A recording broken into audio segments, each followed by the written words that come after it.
Hey everybody, this is Eric. I'm Daryl. Welcome to the Automotive Podcast that's talking 5th Gen Mods and SCC 2025. On this episode of Throwin Wrenches, A Chinese Range Rover knockoff knocks on Heaven's Gate.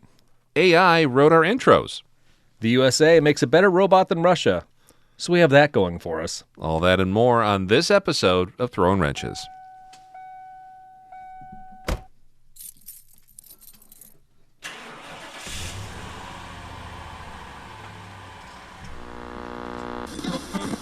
I think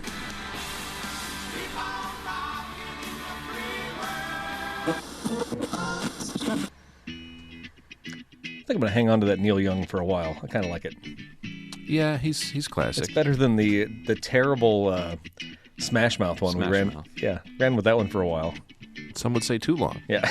It's fine. Hey, if you heard that extra voice kicking in there, that is our special guest tonight. Mr. Jake Irish is back. Welcome, Jake.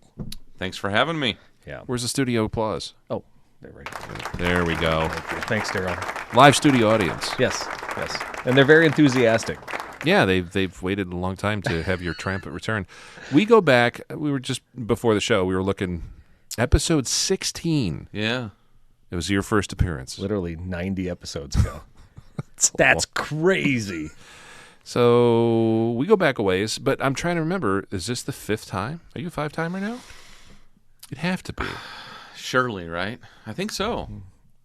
Jacket. And don't call me Shirley. We get a Temu jacket for you. An embroidered patch. The Shine jacket. What is that? Shine is like the fashion Temu.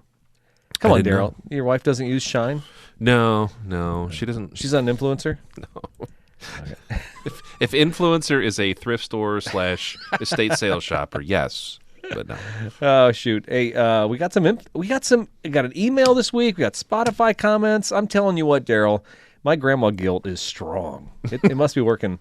I think they even referenced it in the latest comment on Spotify. All right, we got one from Todd here. This is on the Spotify comments. Good show, guys. Suggest a race daily kill could follow your Stellantis story with 3 different Chargers. The forthcoming 6-cylinder, 500 horsepower, and the now dead EV. It was beautiful. Look at the photos. And the one in the Bullet. Also, the $70 million Ferrari 250 GT you mentioned. It came ripping by my office a year or two back. Our firm near WeatherTech, the owner bought the car, among others, and he drives them hard. Yeah, he used to race SCCA. Love that. Yeah, I've heard that guy's a car guy up there. The WeatherTech guy? WeatherTech, yeah. There's somebody else who seems to know that guy, too. WeatherTech guy and what's the other one in Wisconsin? Uline, whatever. They used to SCCA race way back in the day, and I think the families are still gearheads. They got some pretty high-dollar horsepower. It's amazing. Actually, WeatherTech has been in the Chicago area for, God, they've been there probably 15 years, maybe 20. Yeah, relatively newer headquarters right there off but 55. I love the fact that company is still in Illinois. I would. It's plastic. Yeah, you'd think they could make it anywhere. And they probably do. And I've had good customer service with them. Yeah. I had some stuff that warped and curled, and they're like, yeah, try to take a hairdryer to it, but also give me your address. We'll just send you new ones. And they're super cool. I get so many old people drag their feet when they get in and out of their cars. Like, I don't know what's happening. I'm like, I have a really good idea what's happening. We're going to fix it once, and then if it happens again, it's you. Okay? It's on you. Yeah, so that was from Todd. Thanks, Todd. And then we got an email. Do you have that email pulled up? I do. Danny reached out. We referenced him. He actually chimed in on the last show with a comment and referenced how he actually was doing a kind of father-daughter fixer-upper project on an old Fiero. And then we asked for more details, and he sent them. And Daryl, it was so many details. I'm like, too long didn't read because I don't know anything about this. But I knew Daryl was reading it because I'm like, I don't know what he's talking about. Did we talk about that stuff on a show? Because I don't remember talking about it. We did. You must have talked about it, and I just sat there and nodded. I threw him a bone. Yeah. I like. Yeah, it was on the last episode. There is a soft spot, and if you're relatively new to the show, folks who don't really know my sickness, my disease, if you will, I like old early front-wheel drive GM stuff from the 80s because I've got problems. But you also like old rear-wheel drive stuff like Astros and Safari vans. And Fieros, mid-engine stuff, too. So this actually, Danny and his daughter Maggie, they're restoring a 1986 Pontiac Fiero SE. They've done a whole bunch of work to it, And I haven't actually had time to respond to your email, Danny, but I will, and we'll drop some stuff in the Now, mail. to be fair, I looked at the pictures because that's what I do normally. And the pictures were great. Honestly, it's priceless that you have Yeah. pictures of you and your daughter working on the car. Yeah, look at this. Here, Jacob, I'll show you that. Right there. Yeah. Yeah, that's great. Working Is that on a Haynes manual? Even I was like going to it. say, even got her Is that using the one of the- repair manual. I Yeah. love it. Haynes or Chilton's. Yeah. Yeah, and Fieros, by the way, anybody that's ever worked on a Fiero, they're cool little cars. Not a lot of room to work. Any there's- mid-engine no. car like that. There's Yeah. like the MR2s or Yes, they're nightmares. That's why a lot of people they get frustrated with them. they're in there. Look at that. Lifter bores measuring run out and stuff. Look at that. And it's a nice gold. I don't know, man. They're good-looking cars. They are. There it is, driving off into the sunset. Danny, I'll get back to you. Thanks again for reaching out. If you are a fellow gearhead and appreciate early General Motors, weird stuff from the 80s, info@throwinwrenches.com. Eric can ignore that. I will respond to you. It's fine. And if you want to talk about like AI-produced Celica models or something like that, you can email me or Instagram me at Planet Stall. But yeah, I'll respond to that stuff. Speaking of AI, did we do our intros yet? No, so yeah, I mean, what you're going to hear next, folks, makes no sense whatsoever. If you listen to the show for 106 episodes, you can be like, what in the world's going on? We have written some very literary descriptions of each other over the years, but these might take the cake, and that all leads into the pre-show. If you're not a pre-show subscriber, well, you're missing out. We got some great content on there tonight with Jake, and we did a whole discussion on AI, and what we figured out, AI probably took our job on this show. Is that fair to say? Days are Good numbered. luck, guys. This is, by the way, this is all Jacob's idea. Mr. Irish, Yeah. we have you to blame for this. Yeah. Hey, He suggested we could make AI just do our intros for us Yes. because we didn't prepare the show. So all you got to do going forward is copy and paste your show notes for the next one and say make it summarize humorous. and make it humorous, summarize, and it'll do it. over, man. It's game over. So I went in and I put in Daryl Scott, Peoria, Illinois, and I got and I got just a little information. And then Jake said, "Make it humorous." So I said, "Make it humorous," and this is what AI came up with. Are you ready for this? Drum roll. Daryl, do you know Daryl Scott? Well, AI knows Daryl Scott. Daryl Scott, he's the Sultan of static and digital dynamics. Daryl Scott is a man of many talents, primarily focused on the making of things work smoothly behind the scenes, which is a fancy way of saying he's the guy you call when when the audio goes wonky. Hailing from Peoria, Illinois, Daryl has a professional life that can be best described as a journey through the evolution of sound and a personal life dedicated to the things that probably need a good dusting. That's Daryl Scott. That is amazing. And I tell you what, Is that worth it? it is. It was interesting. It kind of got a little Twilight Zone-y. It did. And I journey through the evolution of sound. I had never practiced that, and of course I didn't write it myself, so a tough read. Well, Yours looks tougher, so if you get through this without good any job, accents- AI Eric. All right. Well, for those who might not know my co-host, he was born with motor oil in his veins. Eric never thought he was a car guy, which is like saying you're not sure if you're a dog person while surrounded by 47 golden retrievers. He's got a lot of cars. With a grandfather who hoarded old cars, Eric's fate was sealed before he could say, check engine light. After spending his childhood with the native Black Book as reading material at Grandpa's house, True story. because who needs comic books, right? Eric finally surrendered to his destiny, and he started working at a dealership at age 25. 22 years later, he's the service manager where he gets paid to tell people their minor rattle is actually their transmission saying goodbye. Together with Daryl, Eric throws wrenches, verbally mostly, on their podcast, proving that the car talk is best served with a side of dad jokes and Midwestern charm. Oh man, that's Isn't that a pretty great good. closer? It is.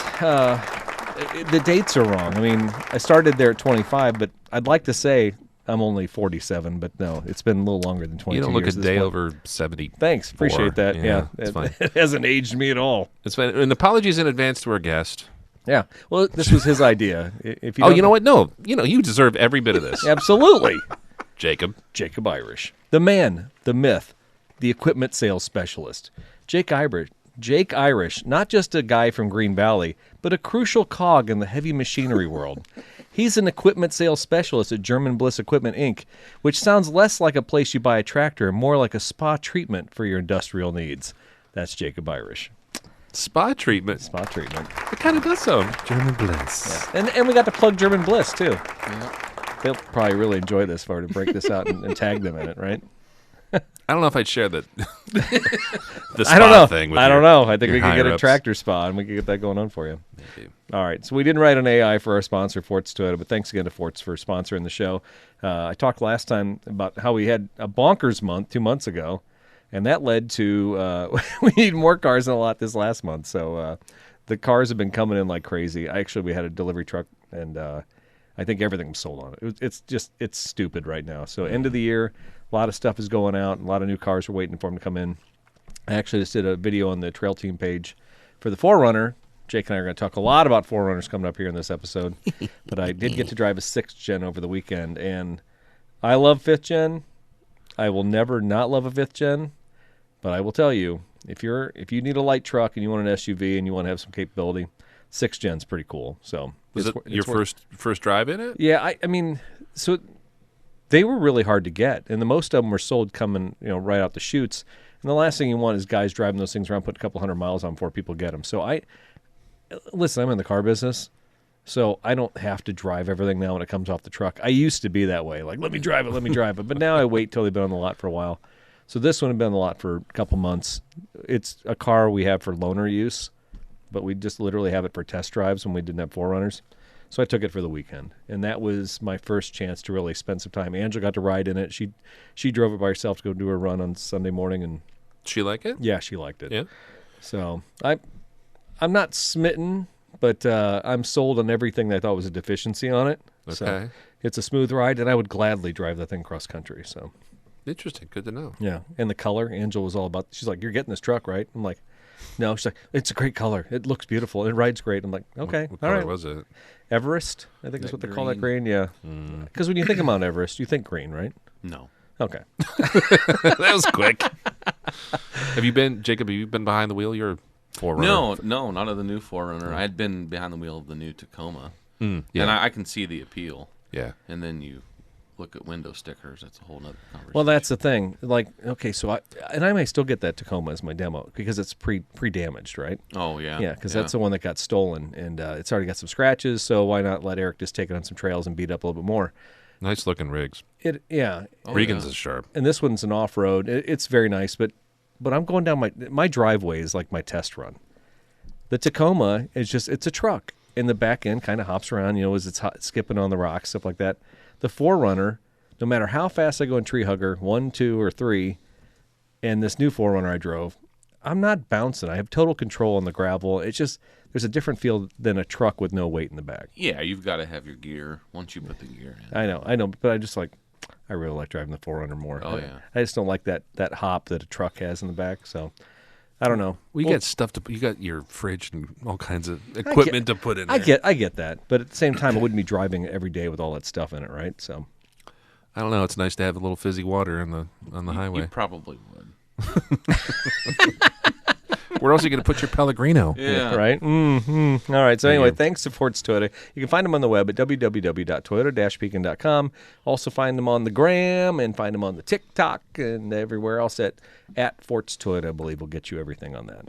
And our Patreon members, thank you folks, Jake, including you. You got an awesome pre-show. Even though Jake said he didn't see the last pre-show, I got to find out, make sure it's there. If you didn't get a pre-show, let me know. Makes me worried. I'll take a look. I usually get a notification. Yeah. I didn't. Interesting. So this pre-show was chock full of Eric complaining about old people again. And It's a true story. this time it wasn't about ear hair, though. It was about Alzheimer's. And then Daryl started getting off, get off my lawn with your AI concept cars. Yeah. And then, Food influencers eating in their car. yeah. It's Yeah, gross. what's up with that? Don't do it, people. Yeah. Eating in your car in general is a polarizing subject. Yeah. We should probably talk about what the extreme amount of food would be. Like you limits? You would eat in your car, but that's for a pre-show. I like think. this. Yeah. Next pre-show, let's talk about car eating rules. 'Cause everybody's weird. Exactly. Anyway, so we talked a lot about AI, and that's how we came up with these intros, and that's what we do in the pre-show, folks. It's another hour of extra content that isn't necessarily automotive related, and it's a good time. So we always recommend you hop in there or get on iTunes Premium and listen to the show on there. So thanks a lot for participating in that. All right. So normally, this time of the show, we would talk about, oh, shoot, Daryl, carry the show. What happened? Come on. Well, we're at this time of the show. Usually it's projects, but not this time because of our special guest. We've got some special content for you. as Eric boots up the magic device that's going to make it all work. Going to talk about SCC. That's not the right one. Damn it. Is that your Bane filter? What is that? The haunted house? What preset is that on that thing? Folks, we apologize. Zool. It's Zool. Zool. I heard a voice say Zool.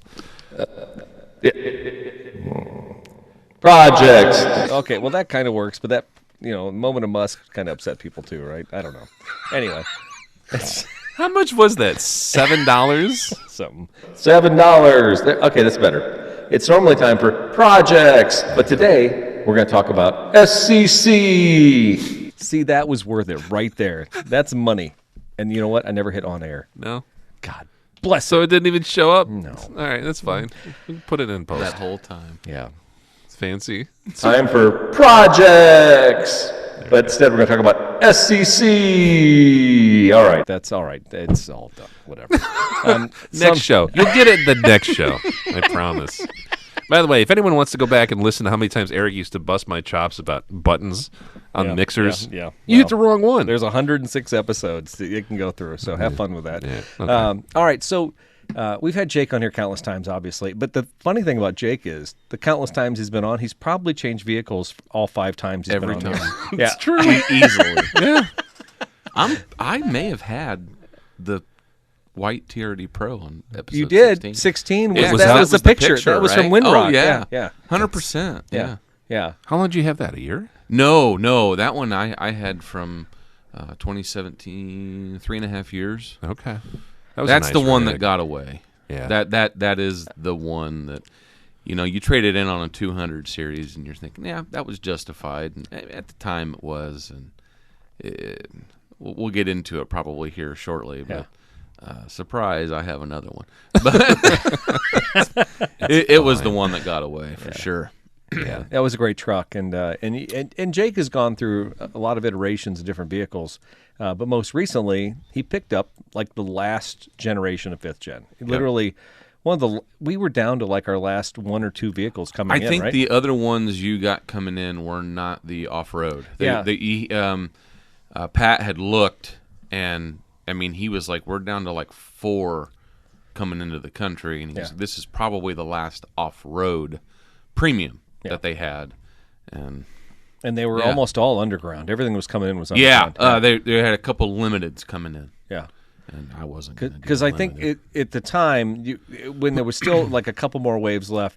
Terra, we could find a Terra. Yes, you were going to be down for that. I wanted a Terra with that sliding drawer. Yeah. Yes, the drawer. That's right. tray. The tray. Yeah. That was a factory equipment? It was. Yeah, on some pros. Surprisingly not left. common, though. For as cool as that feature is, it's surprisingly uncommon. And extremely not an expensive option. It was like a $400 option. Yeah, for what it is, it's worth and it. it would have, very much been, Tree Hugger been 1, worth it. It's been the greatest thing. I mean, you think about how much I've done with that tray and used it over the years. They used it across the whole trim level in 2010 through 2013, and then they just kind of stopped. They put it in the Pro as an option. But they were doing third row seat for a time there, too, Yeah, a lot of them. So I think that's probably when they kind of phased it out a little bit. They came out with that Trail Edition that came with it, and I could tell that they were coming out with the Venture and these off-the-wall trims from 21 to 23, just trying to get rid of parts. Nightshade. Yeah, trying to get rid of parts. Yeah.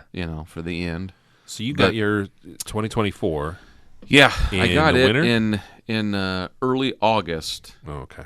and literally like 2 weeks after I got it, I was in Colorado. See, everything broken in, look good. All right. And you were pretty much bone stock. We didn't have anything on it, right? Yeah, well, we had the we had the lift. Okay, yeah. And then And what's the lift? Tires. So it's got Bilstein 6112s in the front and 5100s in the back. And what size tires did And you go with? so now I have 295 70 295s on it right now? Yes, they're just under a 34-inch tire. So were you running the factory 265s when we went to Colorado? No, we went to Colorado. I had the one size up, a 275. Okay. They were slightly wider and slightly taller. Rode great, but truth be told, the 5th Gen 4Runner rides great on the tires I have now too. So Yeah. at the time I had that 80 series Land Cruiser also with 37, so I wasn't going to be too aggressive with the 4Runner. That's true. Yeah, because you had one that was made strictly for beating up, and then Yeah, this one was for family adventures, right? correct. Yeah. Yeah, that was the last episode. It was a recap of your Salina adventure. with Yeah, the- I don't know if we've had one since then. I think we had one last year. Maybe we did. It was after SCC, which is that Southern Cruiser Crawl event. But the specs on that, for folks who are tuning in, that was a 91? 97. Oh, it was later. Okay. Triple locked. Yeah, it was the last year of the 80. I did sell that to a guy who came down from Wisconsin. So it's And migrated because you got it from Texas. I got it from Texas, and it was gonna go north. Yeah. You know. That's what happens. So- Nice rust. By the way, people that listen in the South, your nice rust-free cars. Thanks for taking care of them, because they just restart the clock 20 years later, and some guy in Wisconsin's probably gonna, rust this thing out after about 5 years. So there's a guy who was on the Louisiana Land Cruisers Facebook page today. He had a frame from 100 series down in Louisiana. And he was like, somebody wants it, that's great, for $200. Otherwise, I'm going to cut it up and get scrap for it. I'm like, dude, 100 series rust out like crazy up here. The front bumpers and rear bumpers barely stay on those things. Like, it'd be worth it just to run down and grab things. But that's the mentality. And you have that sickness. You know what this is like. You're like, oh, those doors. I could hang on to those. They might be good for something. Right. Yeah. At some point, you just got to be like, you got to turn your head away and be like, well, that'd be great for somebody, but I'm not going to get involved with this.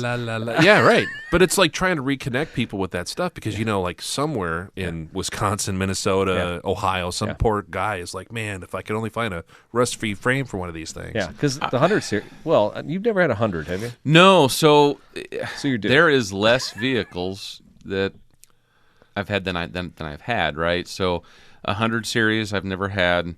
I've never had a Tundra either. Oh, really? I thought you had but one. No, I never had a Tundra. I've tacos. had several Tacomas, several 4Runners, several pickups, several a 200 series. Yeah. And then I had an FJ Cruiser. Have you ever had a 40? Never had a 40. No, I was going to buy one, and I had never driven one, and I had found a deal. This was years ago, and I went to buy it and sat in it, and I could not drive it.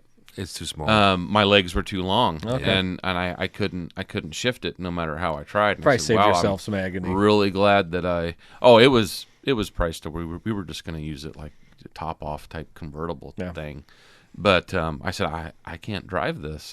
I had no idea. Yeah. That 60 series I drove to Cars and Coffee last year. Mm-hmm. It was kind of had patina all over it. Yeah. The trunnions are just they're just gushing oil. Really? The wheels are soaked all the time.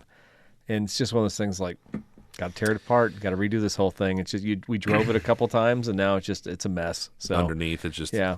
So people buy these, and the guy who bought that car bought it as a daily. That's the dream, right? I'm going to rock this old car. Yeah. But if you can't do it yourself, It costs too damn much. yeah, absolutely. It's, I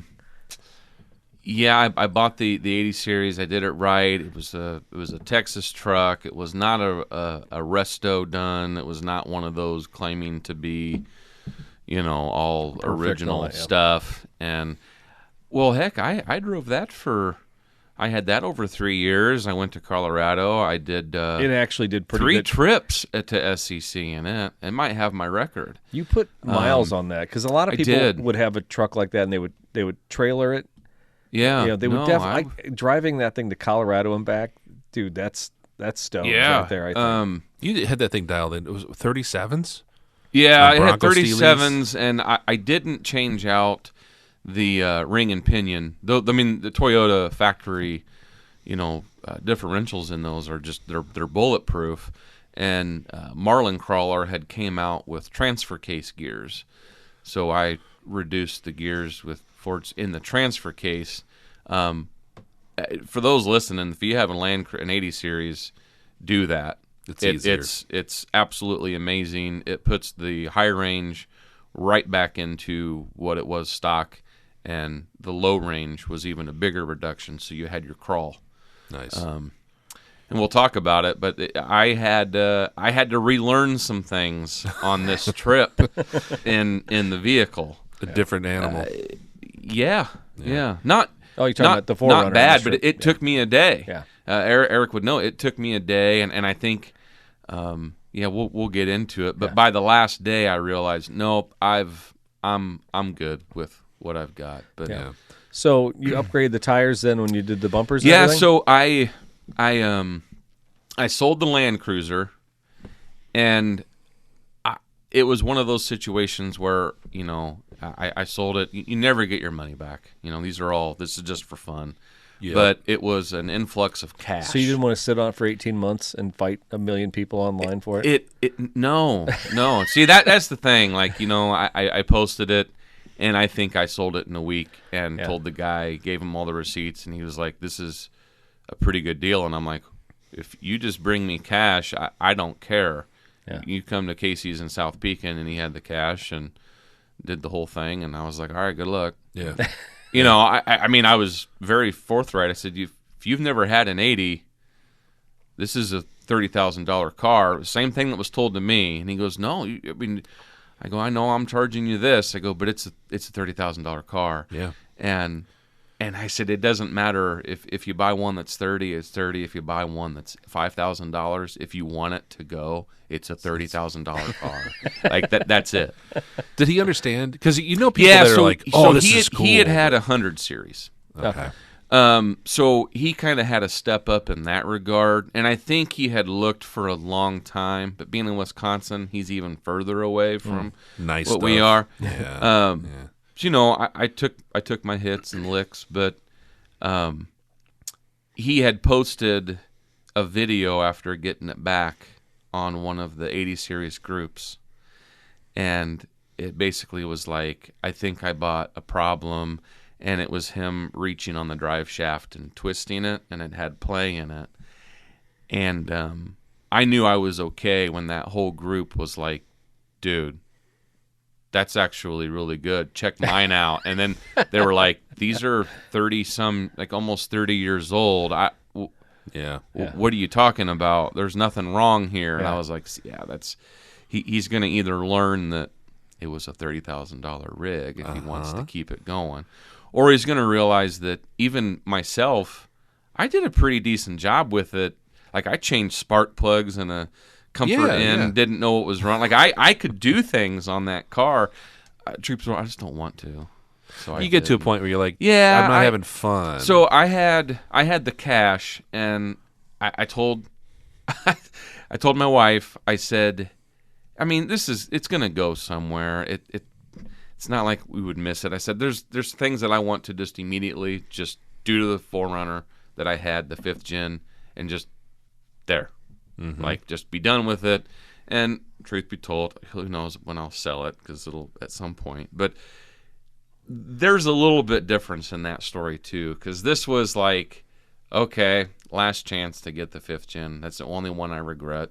I've never gone on this podcast and been like, God, I wish I never sold the 200. Shoulda, woulda, coulda. Wish I never got rid of the Tacoma. Which is always shocking to me, because I remember when we were out in Moab and you were out there with the 200 series, and it was big. It really was just driving a Hulk out there. It was fantastic in Moab. Yeah.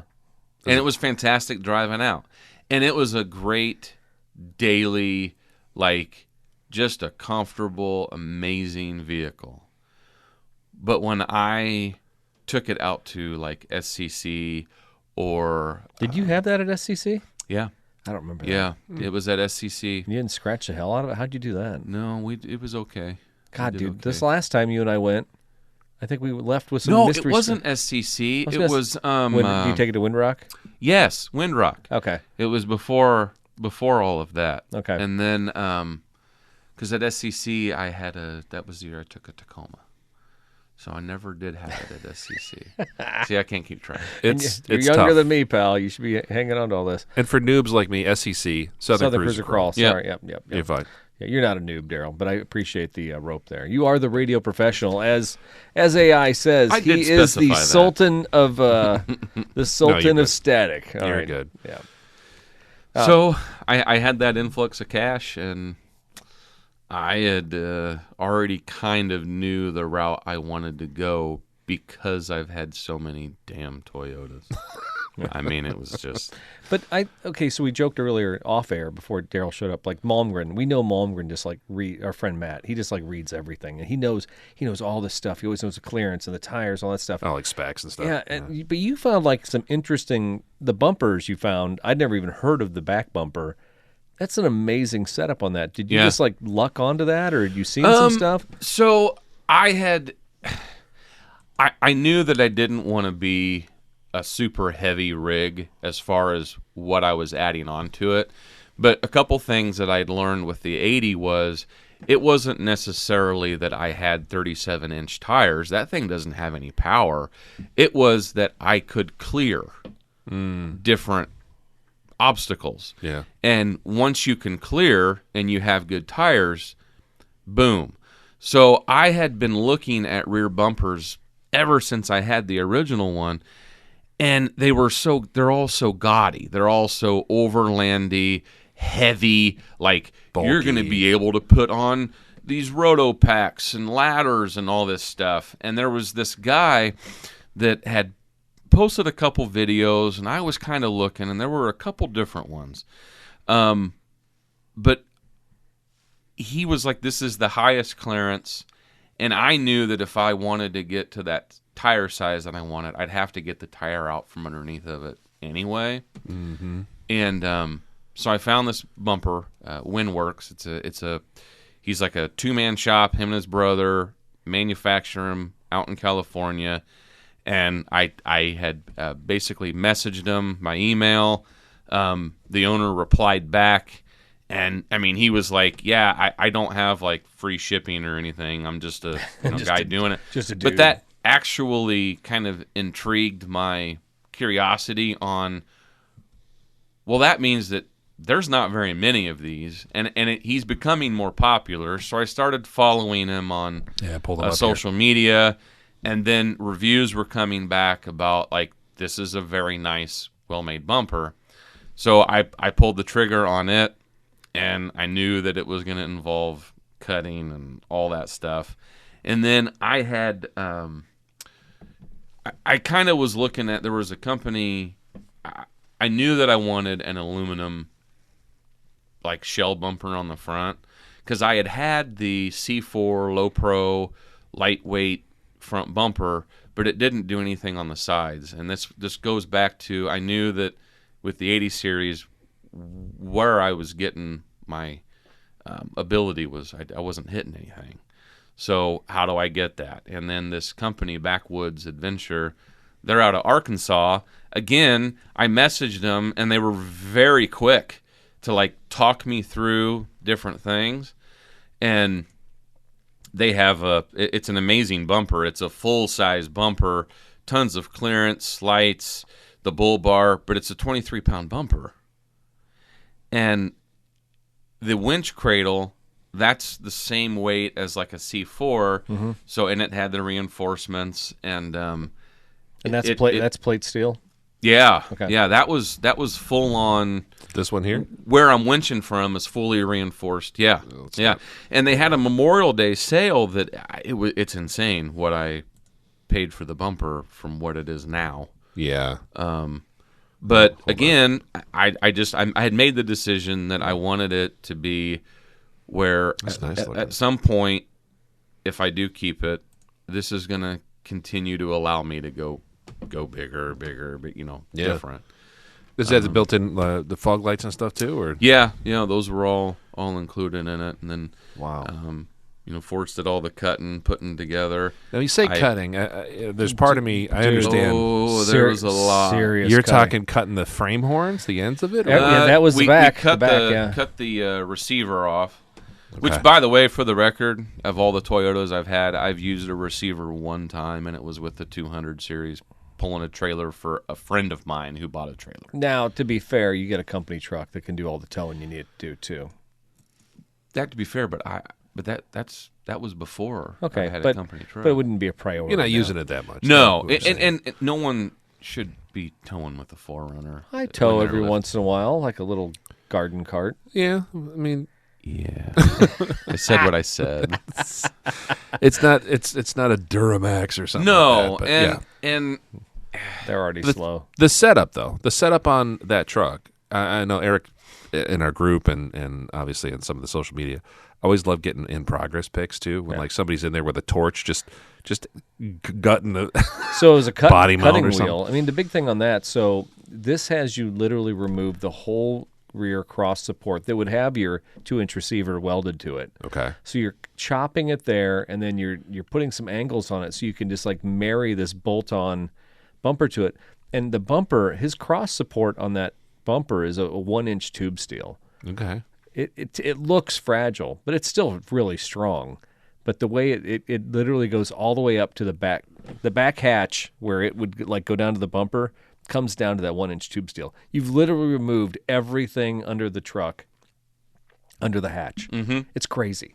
But you get that approach angle where you can. It's The nice and departure's tapered, right? crazy. I did have to departure. Yeah. But I did have to learn it. He did bang. Yeah, I couldn't believe you banged it on smacked it. that bumper, and it. I'm like, how did he do that? Well, I think it was I was relearning driving an IFS 5th gen again, and that it It's did those surprise monster me. tires you had on the old one, yeah. Well, it wasn't necessarily the tires. Solid axle is completely different. Well, I was thinking like you could hit it something parallel, not Yeah. parallel. You could cross something vertically or however you want to say it.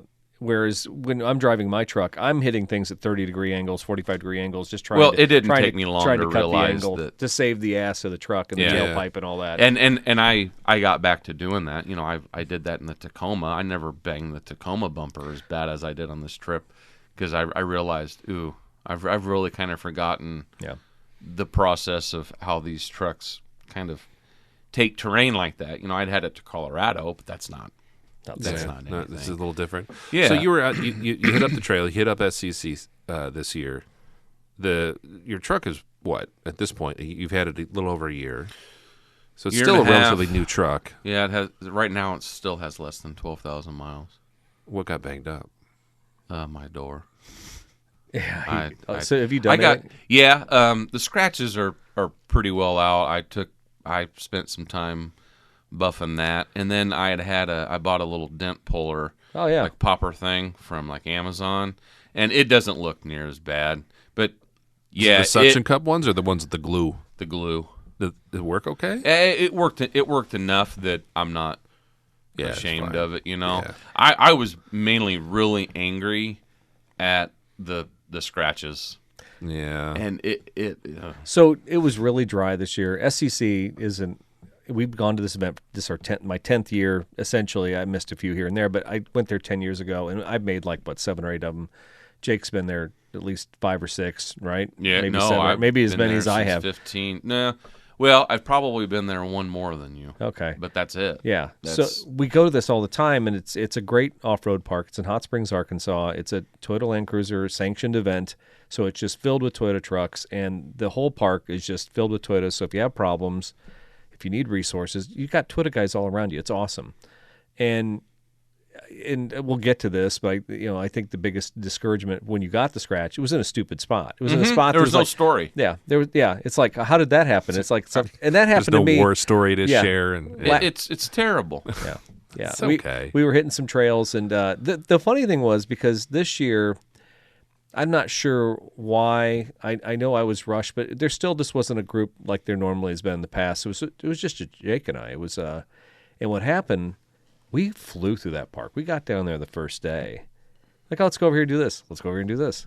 And it was 6:00 at night. Let's go up Squid's John. And I mean, I won't lie. It was kind of nice because we were getting it done. oh yeah, yeah, just like old pros. You're not old, but pros. Yep. I mean, you've been through it a Yes. time or two. But and then so this brings up the argument too, maybe too casually, because on Squid's Jaunt, you got in a dangerous situation. You got banged up on is it run? Was it on Logan's Run? It was across the road.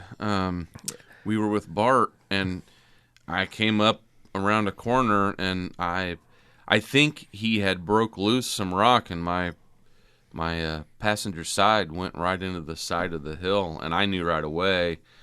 And I knew I was going to get over it very quickly, but to have it happen like that and to a door, like I could bang up a quarter panel, fenders, your under. Yeah. But the side door that I'm staring at my mirror and I Every can time. see it. Every time you get It was disheartening because it wasn't like I was in a weird situation. Yeah. And then, I've been in a lot of pucker moments off-roading and never like I had gotten into unexpectedly on Squid's John. And it was like last run of the night kind of thing before you shut down? Or? Yeah. We'd rock and roll through the trails. I'm like, it was still sunlight. Yeah, I'm like, we weren't going crazy. We just, with only two people that generally we know the park and Yeah, you you've can been kind of through it. remember, Yeah. and you're not having to wait for a group, and you're not having to sit and decide where to. We just kind of went. yeah, usually there's a lot of politics. It's like, I need to go take a leak. I need to take, we got to go back to our camper. We got to drop And something off. that's okay. Yeah. That's just fun part that too. But we started to do it, and I had a little bit of, a little bit of just fatigue of. From the drive. It was the first day, and I had frustrated myself because I had to kind of relearn the truck. Yeah. It was how one much of of a those learning like, curve? wow, I haven't off-roaded this truck. I've been in this 80 series, and I have to remember. And I had went around. Eric had gone up one of the passes, and I had went on a bypass. I'm going to stop here 1 second because what you just said now resonates a little bit more with me. Because when we went, we'd been going hard all day. Mm-hmm. And I'm like, well, we can't go back to the lodge yet. Let's just switch shot. Won't take that long. It'll take 20 or 30 minutes. But when we got there, and it got to the base of that trail, I'm like, son of a bitch. This is harder than I remember. Well, there were some trails that are definitely harder, and our friend Bart with the Louisiana Land Cruisers, he said the same thing. He said they're not maintaining some stuff. They're trying to have the trails self-maintain, which over time It works in some places, but other places it becomes a disaster. Well, I was going to say, So- weather conditions were They were decent? ideal. It was just Okay. really dusty and dry. If Eric wasn't in Tree Hugger 1, he would have done the same thing I did. And there's this bypass, and it is not awkward at all. Like, it is very straightforward. I'm at the top, and It's I'm like, it's a heavy incline though. I mean, Yeah. you are climbing and you're on loose gravel. But what I was facing when climbing up to it, it wasn't a heavy incline, and I was at the top of this little ridge, watched Eric go around, and I said, "Oh, great! I can just back up and kind of turn to my driver's side and kind of loop down, and then I can go straight down this hill."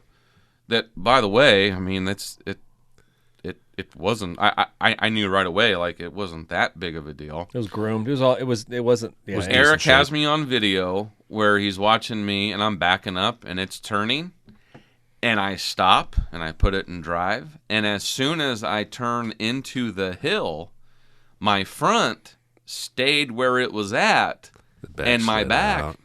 just slid out. And he stopped videoing, but I will tell you for a fact, time slowed down, and I thought, all right, well, of all the things I've ever done, this is it, and I'll be okay. It might roll twice, and it won't be fast. It all went through, flashing through your Right? mind. Yeah. Oh, yeah. Well, but Because I've rolled a vehicle before. actually it slows front down. and rear slid sideways though. It wasn't Yeah, just. well, it didn't start until I knew I had to pull forward. Yeah. So I knew that the only way out was I got one shot at the brakes, and I took the shot of the brakes, and that was it. And it held? If I knew that if I had hit them again, if I had started moving and hit them again, the inertia was done. Game Yeah, over. I was gone. So, Eric, you went through. But You're I doing this. didn't go through the short. I did what I would call the hard path going up. A long way. Yeah. Should have done the hard path. Was there someone right behind you on your heels, or No, no? we were by ourselves. That's Okay. No, Wow. it was an empty trail.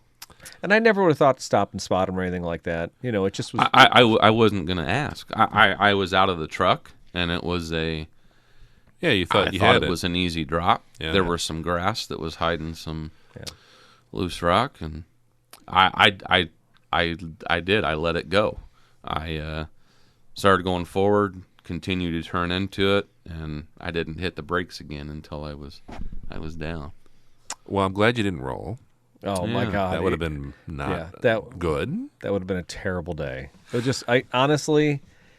How pissed was he at the end of that? No, he wasn't pissed. Huh? Oh no, that one, it did. It had me. There was some shell shock, but I mean, it was a great story. Nothing bad happened, and that happens. Right. That happens a lot. Where we were doing something, going down a hill, or something gets sideways, or like when I broke my tie rods years ago. I mean, it's a great story, but it wasn't a disaster. Nobody died. So I mean, so I. Did you guys dash cam or trail cam? Well, that was the thing. The video later is what like drove it home. It's like that seemed really bad.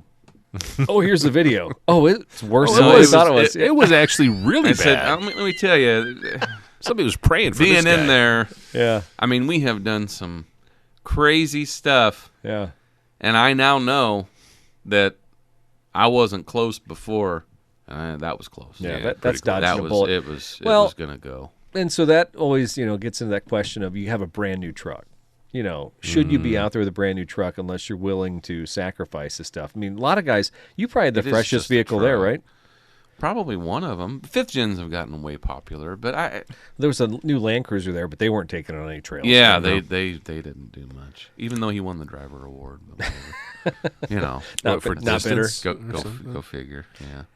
Yeah. Let me ask you this too. I mean, you guys had Tree Hugger 1, mm-hmm. so you've got roughly the same chassis, the same vehicle underpinnings. And I know Tree Hugger 1's got some work done to it, but no, it has. It's a level lift. That's all Tree Hugger 1 has. That is it. So Tree Hugger 1 has the fact that nobody cares about damage. There's that. So it's just. But did it come out with a ton of dents? No, it came out with more. Some battle scars. But it speaks pedal to the metal. It speaks to the capability, though, right? You can have something that's still. And you've always said this too. Like you can have something that's kind of an older truck with some miles on it. It's got, you don't have to care about it and rub it with a diaper, and it's not pristine, but you can still do everything that a newer one could. So that's why that truck isn't interesting to people, because realistically, it's got a level lift that costs $200. It's got factory suspension. It's got 285s on it. I don't even know that it has a body mount chop. It might, but I don't think it does. Does it rub? No. Hell with it. Send it. And you're right. Now, I did armor the crap out of it underneath years ago. I'd started off with an ARB skid plate that was like Mickey Mouse. Smashed that thing like crazy when we were somewhere.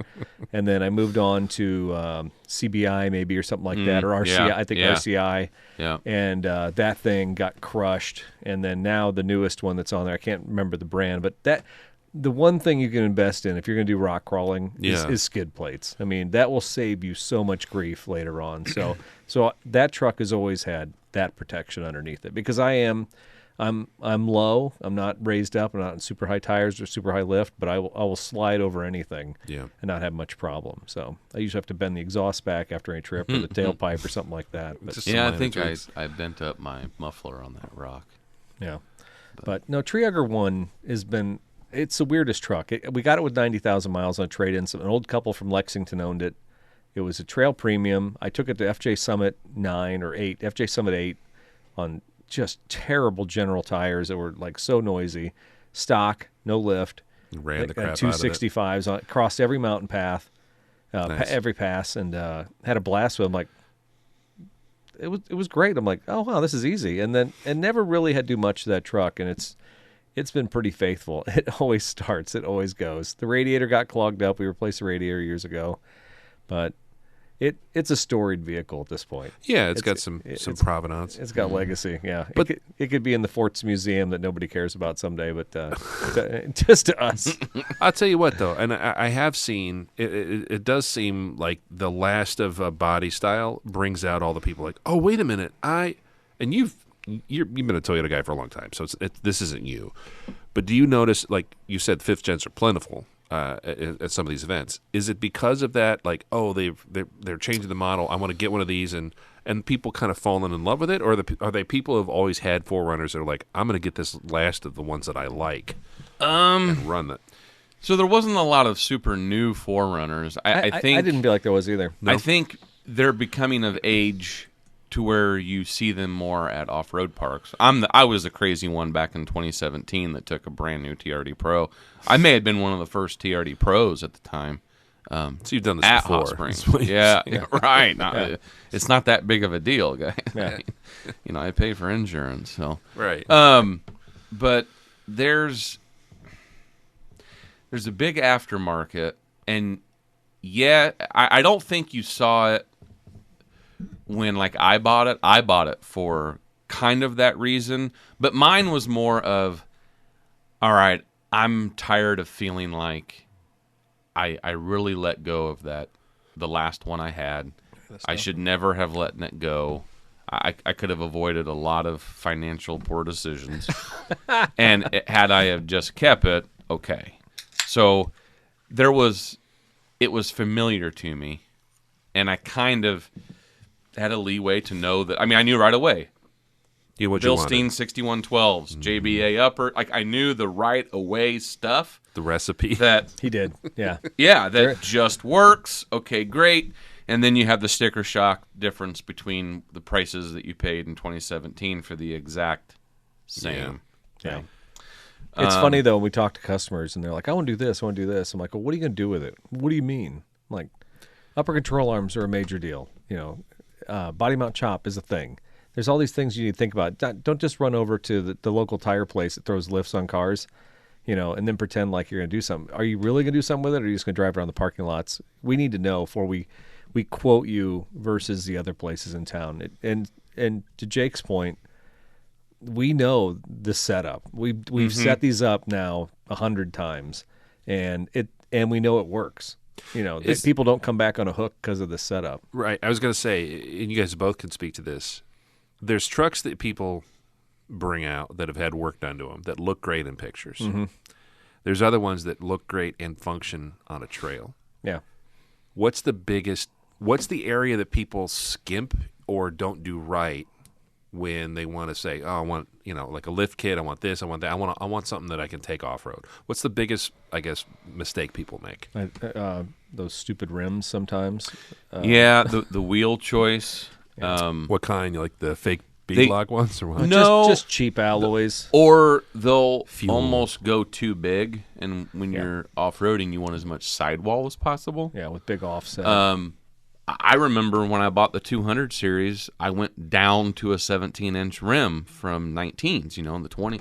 The 200 series was big. It didn't look weird, and I could have got enough sidewall, but I knew that 17s cleared the brakes just as well, and I had that on 35s. I think that's probably the biggest mistake people make. I do. I will say that I think they go to too big of a wheel. Yeah. And wheel manufacturers cater to it. Yeah. This time, that was one of the mods I did, as I went with Method, well-known alloy wheel. Again, lightweight, but extremely strong, and they have this, they call it bead lock. It's not bead lock, what is it? Bead grip. And it's as close to a bead lock, it's street legal. Basically, it has these grooves around the beads that when the bead sets, it doesn't allow it to pop in. I mean, I was running around that park with 10 PSI. No problem. Yeah. Nothing. Well, he needed all that because his tires were not. Yeah. Dude, that was the one thing. Tree Hugger was scooting up everything without a problem, and I was really just creeping. But at the same time, watching Jake, and I'm getting frustrated. Day one, I'm like, how's this possible? Not a good day. He's stuck. He's stuck on the No, stock face. it was strange. Yeah. I kept being like, what in the world? I'd watch Eric go up, and I'd be taking, I knew what lines to take, and it would be this surprise, just not getting traction. And I'm running at 10 PSI. I mean, these tires, they're flexy. I'm trying to think what I got. Do I have Toyo Open Countries right now on it? Yeah, I think so. Yeah. Or Yokohama. They're not Yokos, because my next set will be Yokes. But what do you have? What do you select? The KM KO3s. Okay. KO3s, all terrains, the new ones. Very good on the road. I mean, they're getting excellent reviews, but you didn't get KO4s. You got KO3s. The 3s, the new ones. Okay, just check, Yep. because the 4 is is not out. Well, it isn't? Mm-mm. Oh. No. And that's what you run daily. Yeah. Well, when you're running around town. Yeah. Yeah. Okay. And The BF are really well renowned for being able to air down and then air back up. The multiply tires are durable.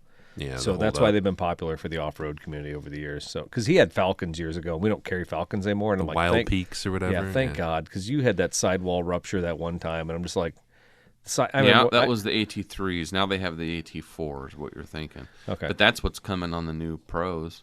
Yeah, Falcons. Peaks. Yeah, I'm just not a fan. I was gonna say they were popular for a long time. Oh yeah, they pushed. These, I decided on.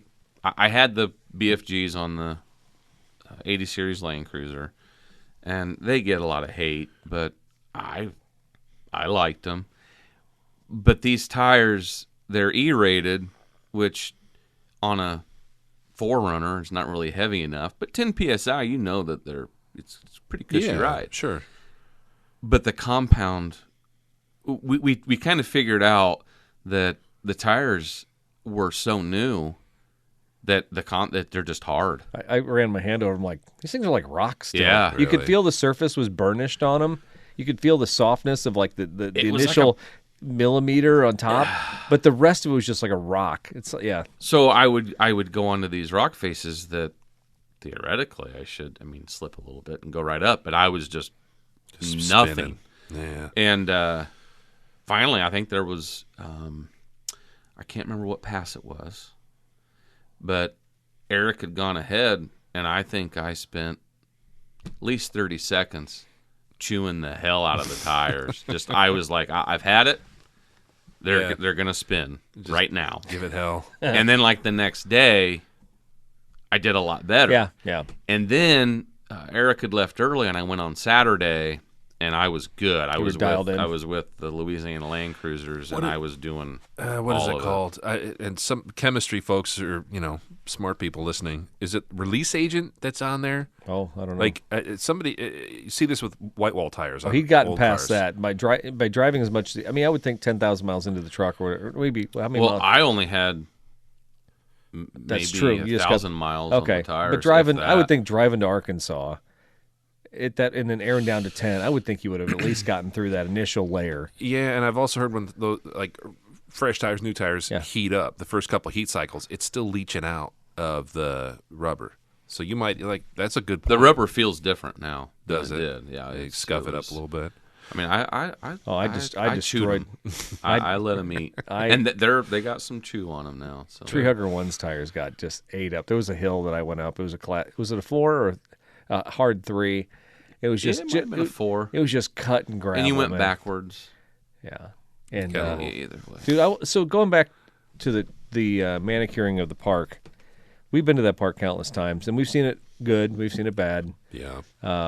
And I don't think that it was necessarily bad this time. Like Jake said, they let it kind of go natural in some spots. But the problem is even the go-arounds were becoming difficult. Mm-hmm. And there's a couple spots, especially when we were on Rubicon Ridge. Yes, that trail's getting Yeah. And A little hairy. yeah. And the other consideration, too, I had to have, so in Rubicon Ridge, there's a spot. It's a pretty difficult part. But last year, we had Scott with us and a couple other people, and your cousin and everything. Yeah.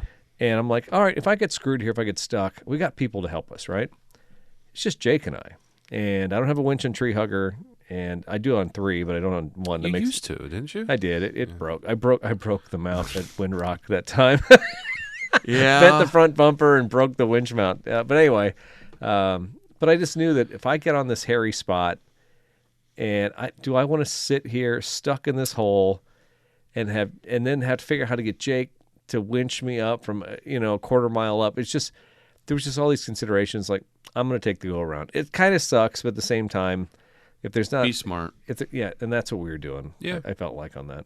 You have to, you know your limitations, and you've been there helping somebody who got in the jam. That was one of those spots. It's like I've never ever done the go around on that spot ever, and this was the first year. I did it too. It's all right. You're wiser. It's on the exit part, and we'd always kind of just done it, and then I last year was as hard as it ever got. Yeah. And I'm like, I got to do this because I know Jake's going to do it in the 80, and it was hard for you even. stuff in the 80s that.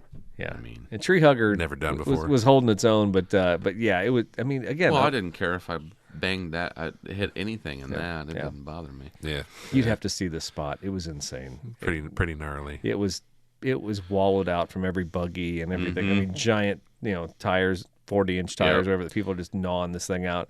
Here I roll up with a 4Runner with basically 31s, and just lucky I made it up at that point. So, did other people notice, or is there a lot of chatter about how the conditions of the trails were this year, or people just take it at face value? I don't know what it was, but we didn't see hardly anybody. We thought maybe it's because we drove so fast or everything, but I didn't feel like. I don't know. Yeah, I didn't. You were there Saturday, so you could. It was Eric. It was no different. It was not Lower a packed. attendance. Thursday was awesome because there was nobody. I'm like, yeah, we should always come on Thursday. Thursday was a good. Yeah, it was a good time. Great day to drive. But Saturday was not super busy at all, and I was out there with Bart and those guys for several hours. I wonder about the hobby sometimes. I have thoughts. Yeah, just trends over time. It doesn't bother me that if it ebbs and flows, but what I don't like to see is just a bunch of old guys, and you know, preaching to the choir. Yeah, but I love when I see young people show up to these things. I love when I see new people, and I think they even kind of talked about that at the event too, didn't they? Yeah, talked about we got to get young people. Jeff, talked about it. Yeah. But you guys have both taken your kids to some of these events, and they enjoy it, right? You get exposed to it, but can you see anybody in your family, 5 years from now getting a rig and on a new 4Runner is $70,000? No, that's there. There you go. And used ones have gone up because the new ones have gone up. The used that is. I do often think I should have bought a Pro and just waited because there's things that I thought that this had that. But you could go down there with an did. old 4th gen, but and have a good time at Southern Cruiser. Well, you could do that in an old 5th gen at this point. That's what people are doing. Yeah, right. But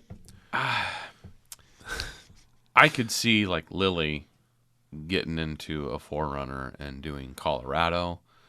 I don't see her in an off-road park, Badlands. It's a different level. It's become community for us. I would say, and we need to go back to Windrock. We need to probably go down to Mardi Gras. Yeah, there's a lot of people that do stuff, and we don't go to everything. I spent the day Saturday after Eric left. I spent the day with the Louisiana guys, Mike and Bart and those guys, and then what's her name? Michelle's the president now. Oh, and her husband.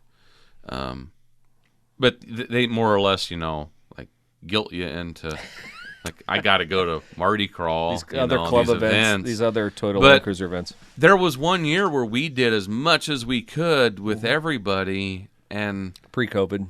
Yeah, that was fun.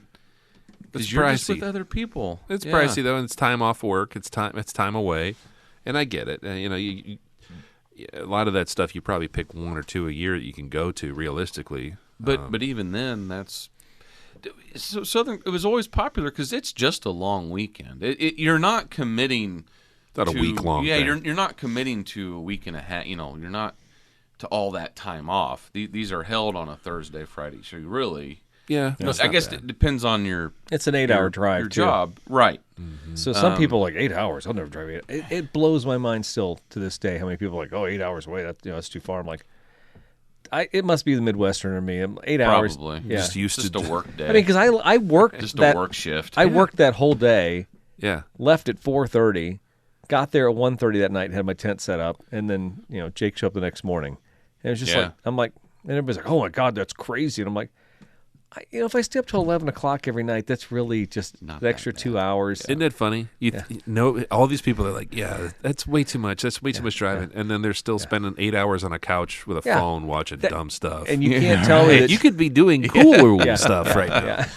You could be going somewhere interesting instead of watching whatever you're watching. Yeah, they still had 123 trucks show up. I think the best they ever had years ago was 200, something like that. Yeah, it was just a couple years ago. And that event was monstrous. It was gigantic. It was actually not much fun when you're on the trails and there's just people everywhere. Yeah, we had a big group, and that added to You can only the do big like group. 2 runs a day. Yeah, I mean, It's like drag strip stuff, guys. The more popular it is, it's like, well, I only got a couple runs in all day. I'm sitting waiting. It's the same thing with SCCA. Yeah. When you have 100 people out there, everybody gets like 5 runs. If you have 40, everybody gets 8. It's that sweet spot of Yeah. like enough people to make it fun and interesting and variety, Yeah. but then like give everyone a little more turn. No, it's in no danger of us not going back. no, not at all. It's fantastic. The guys are great. They've known us through the years, and I've They call us Illinois. Illinois. That's you too. We But, we represent the whole state. Pretty much. Hey, Illinois. And it's so funny because there was another guy there that we never did get to meet, but they were like, he's from Illinois, and we asked him if he knew you. And I'm like, oh, guys. It's a big state. yeah. That's funny. No, I'll definitely go every year. Another thing that we did when it was just Eric and I was like, they've done the food, and they didn't do the food on Thursday. Oh my God! I'm glad you brought this up. Yeah. Was it a little sad? What's that? Do they do like gumbo and stuff? Now, Like, I don't know. Well, if they you- did. They don't anymore. Okay. Okay. They do fish and chicken one night, Yeah. and then they do the barbecue, which is I'll never miss the barbecue. It's good stuff. The Yeah. raffle night. Yeah, it's But everybody, it's like a kno- tradition. everybody the knows I'm a banana- bit of a food geek, but Yeah. I did not realize Jake had a little inner food geek in him. So I did. I do. Well, you appreciate a good meal. Well- we've had many a good meal together. So we went to a nice bar downtown. To Lucas, right? No, that's the No, that's we the went one we that went to the scripted, or what was that called? It was something. oh, this is the one you said. Okay. Yeah. So but the first night it was It was a pub. scripted It was a pub and a pizza place. yeah. And so while we're sitting there, did you look up this So Barstool guy? I was like, this pizza is very good pizza. I have a 1-bite review, Barstool Sports, Dave Portnoy. Yeah. I was like, I wonder if he's like been around here because it was good enough that I wanted to check. Okay. And not a half mile up the road, he had been to a place, and I think he gave it like an 8.4. An 8. I mean, literally being above anything in the 7s. Anything It's a over high a score 7 for- is Yeah. very high. Yeah. So an 8 was, I don't care if you're going. That's where I'm going tomorrow. Yeah. And it's DeLucas. Yeah. So, of course, we made the mistake of asking the employees at the place we were currently at what What do you it's like. think of this other place? It's okay. Yeah. They're wrong, by the way. It's way better. Light years above. and theirs was really good, but Yeah, there's one. yeah, we decided that whatever. It's just us. I don't need to eat the catfish again. Yeah. So we went to DeLucas, and you walk in, and they're definitely proud of their Dave Portnoy. And They have like a life size cutout of No, them or something. or- Dude, that place is a testament to like family business. Yeah. I mean, they had pictures of all the family everywhere. You could see that the family was there greeting people, and they were talking Like to working, people. like you would see Yeah. their picture on the wall, and Yeah. then there they are with Yeah. with the customers. It was, and the place was packed. There were Was people it? lined up out front. We got Yep. there a little bit early, apparently, because the town showed up.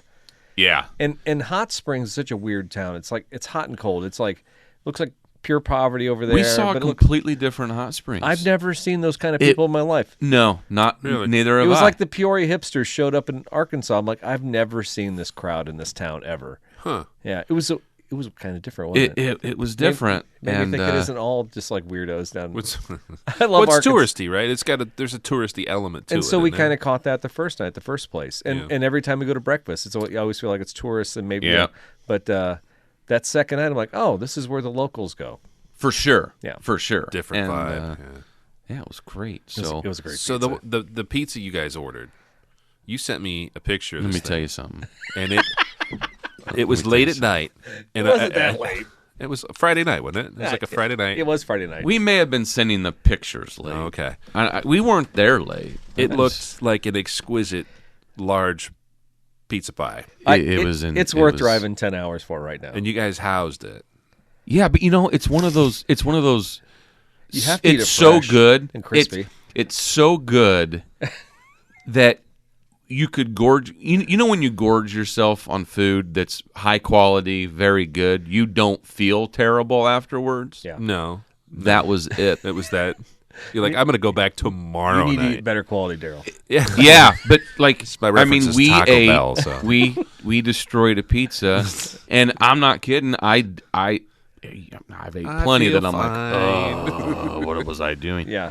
Nope. I was like, oh, that's delicious. It's really good. Yeah, it was perfect.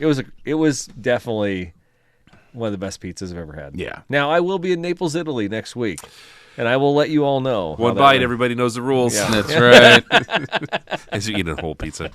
I'll tell you what, though, that's what it's about. It's about going places, experiencing things, having Yeah. a good time with people, and then also supporting local. But we talked about this in the last show. Supporting local businesses. Yeah. That's what it's about. And you can go and you can order Papa John's and have it delivered anywhere you want. That's dumb. Do that when you give up on life. Like order from some of these local places. It's a great road trip, and on the way back, Eric 1 year stopped with me. There's this.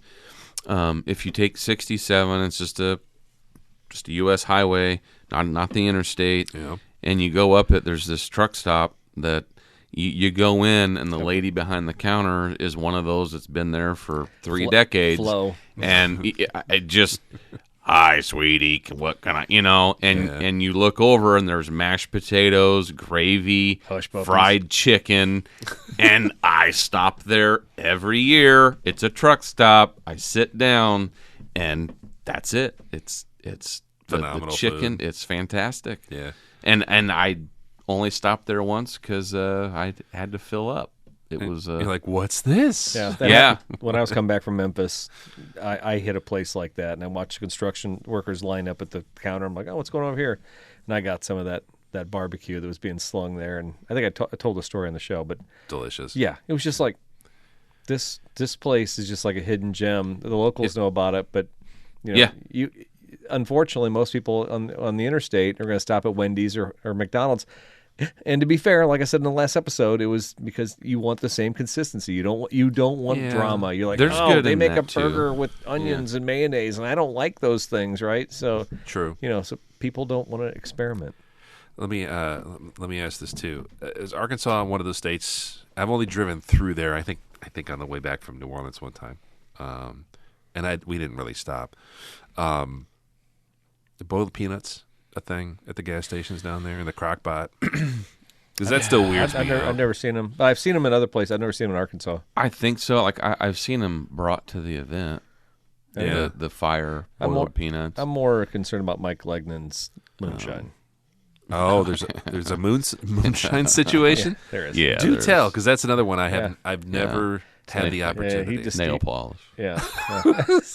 Dude, But it were you has at a Windrock sweet that burn. year Why that Gal have I brought been? all that moonshine in those little jars? Yes. That little Yeah. jars? Oh, my God. I might still have that jar. Oh, my actually, God, dude. That stuff was Daryl, turpentine. I'll have to find it. Okay. I'm pretty sure I do. Still have the jar. I mean, is it like the apple pie situation? No. No, just straight. No, it's the Apple. white lightning. No, this is... the kind you may or may not lose your eyesight. Yeah, at. exactly. I don't know that it's bathtub. It ain't that but- bad. It almost has that, like, Malort thing or something, or Grappa, where you're just like, this is almost uncomfortable to drink because it just tastes rough. Yeah. But I'm going to drink it anyway as a dare. you know. Oh, that's real good. Yeah, yeah.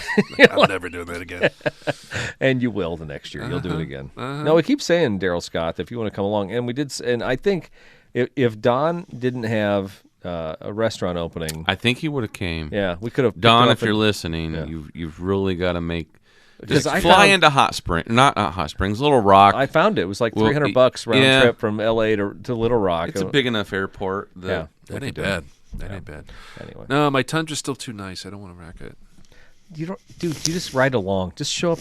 Dude, half the fun for that thing is just sitting in the pavilion and ride along with people. Oh yeah, dude. I There was. guess. Did you ride with Roger that year when he had his buggy? yes. Do people just people just pay the thing and just attend and ride with people? I think some Oh, people just yeah. sit in the pavilion the whole time. The club people There don't want to would mess do up their that. vehicles. Yeah. There are a lot of people that just sit at the pavilion. I wouldn't mind. I don't know what I'm doing though. That's the other part. I'd be like, I don't know, like. Yeah, it'd be like me going to a car show, but I still manage sometimes just to walk through and look like an idiot. I guess. Yeah. I can do that. It would be a lot of fun. And I tell you what, especially as the Tundra I have gets older and older, I start looking at like stuff you could do with it. Where I'm like, okay, I've had it a while. It's time to, I don't know, put something on. I mean, that's a great truck still. It great is. platform. It is. I don't know. We'll keep an eye. I have been watching the used 5th gens that are popping up because there's some of them like 2012, 13, 14 that have some miles, that have some use on them, but they're at that sweet spot price-wise where you're like... 13, 14,000, is that what we were talking about today on that? Yeah, that 2010, it's a little on the high side. That still seems high because... like that one's a little 15K-ish. high. Is it a limited? Yeah. No, it's an SR5. A lot of the ones that pop up they're limiteds and they're loaded. Well, dude. That's the soccer mom vehicle from the last 6-7 years. So. They're capable though, right? Oh. Well, I'll tell you. I wouldn't drive a limited, but no, it's all-wheel drive. Oh, it's full time. I do wish I missed the all-wheel drive really, of the Land Cruiser. just Yeah. from a day-to-day standpoint, or on a trail. No, on a trail. Really? On a trail. Okay. I'd be interested to see how it works on that drive line though. It's the same. But the horsepower with the V8, I always thought that you could Yeah. work with that. I Because do you get a diff locker on those? You get the center, the transfer case, Yeah. but you don't get like the rear locker on them, and you don't on the 200 series. But I'll tell you, the maneuverability for 90% of the trail, you don't need the transfer case locked, and when it's not locked, you're turning sharper, you're maneuvering better every time. Okay. And I will say that I sometimes wish it was an option on the off-road to have that all-wheel drive lockable transfer case or unlockable and Yeah, have I open. get that part. I guess. Are is it Trail. the GX, the Lexus, are they all? Yeah, all-wheel they're drive? all- It's, they're so all it's all-wheel kind of drive. like the same. Exactly. Okay, setup as them. Yep. And okay, well, I don't know. I keep looking at those, and I'm like, that might be kind of a fun foray into something like that, but I don't know. I got so much. Dude, you don't have to do any of that stuff. You just show I up. would avoid Just show them. up. It's cheaper. It's cheaper to show up. Can I get pizza with you guys? Yes. Okay. Dude, Deal. you'd be down for that. Hot totally. Springs it is. You might have to sleep in a tent though. I'm just going to warn you right All now. right, I got a 10. I've used it twice. All right, I think we covered everything. You got a great build. You got a great truck. Are you going to do anything differently for next year? He's got this quasi-serious, but Have you already thought about it? Yeah. Does it I've involve thought another? about it. Does it involve another vehicle? No, actually it doesn't. All It does right. not involve another vehicle. Good for you. But it probably does involve some additional stuff. I don't know that there is a full replacement for tire size. Yeah, you missed that. Is that of all the things that your 80 series was the beast? It was the hammer. You could just smash everything over the head with it. What's the thing you missed the most? Tire size or ground clearance? Yeah, solid front axle. You could say I missed that. It's a little No, different it would mod. definitely be tire size. Yeah.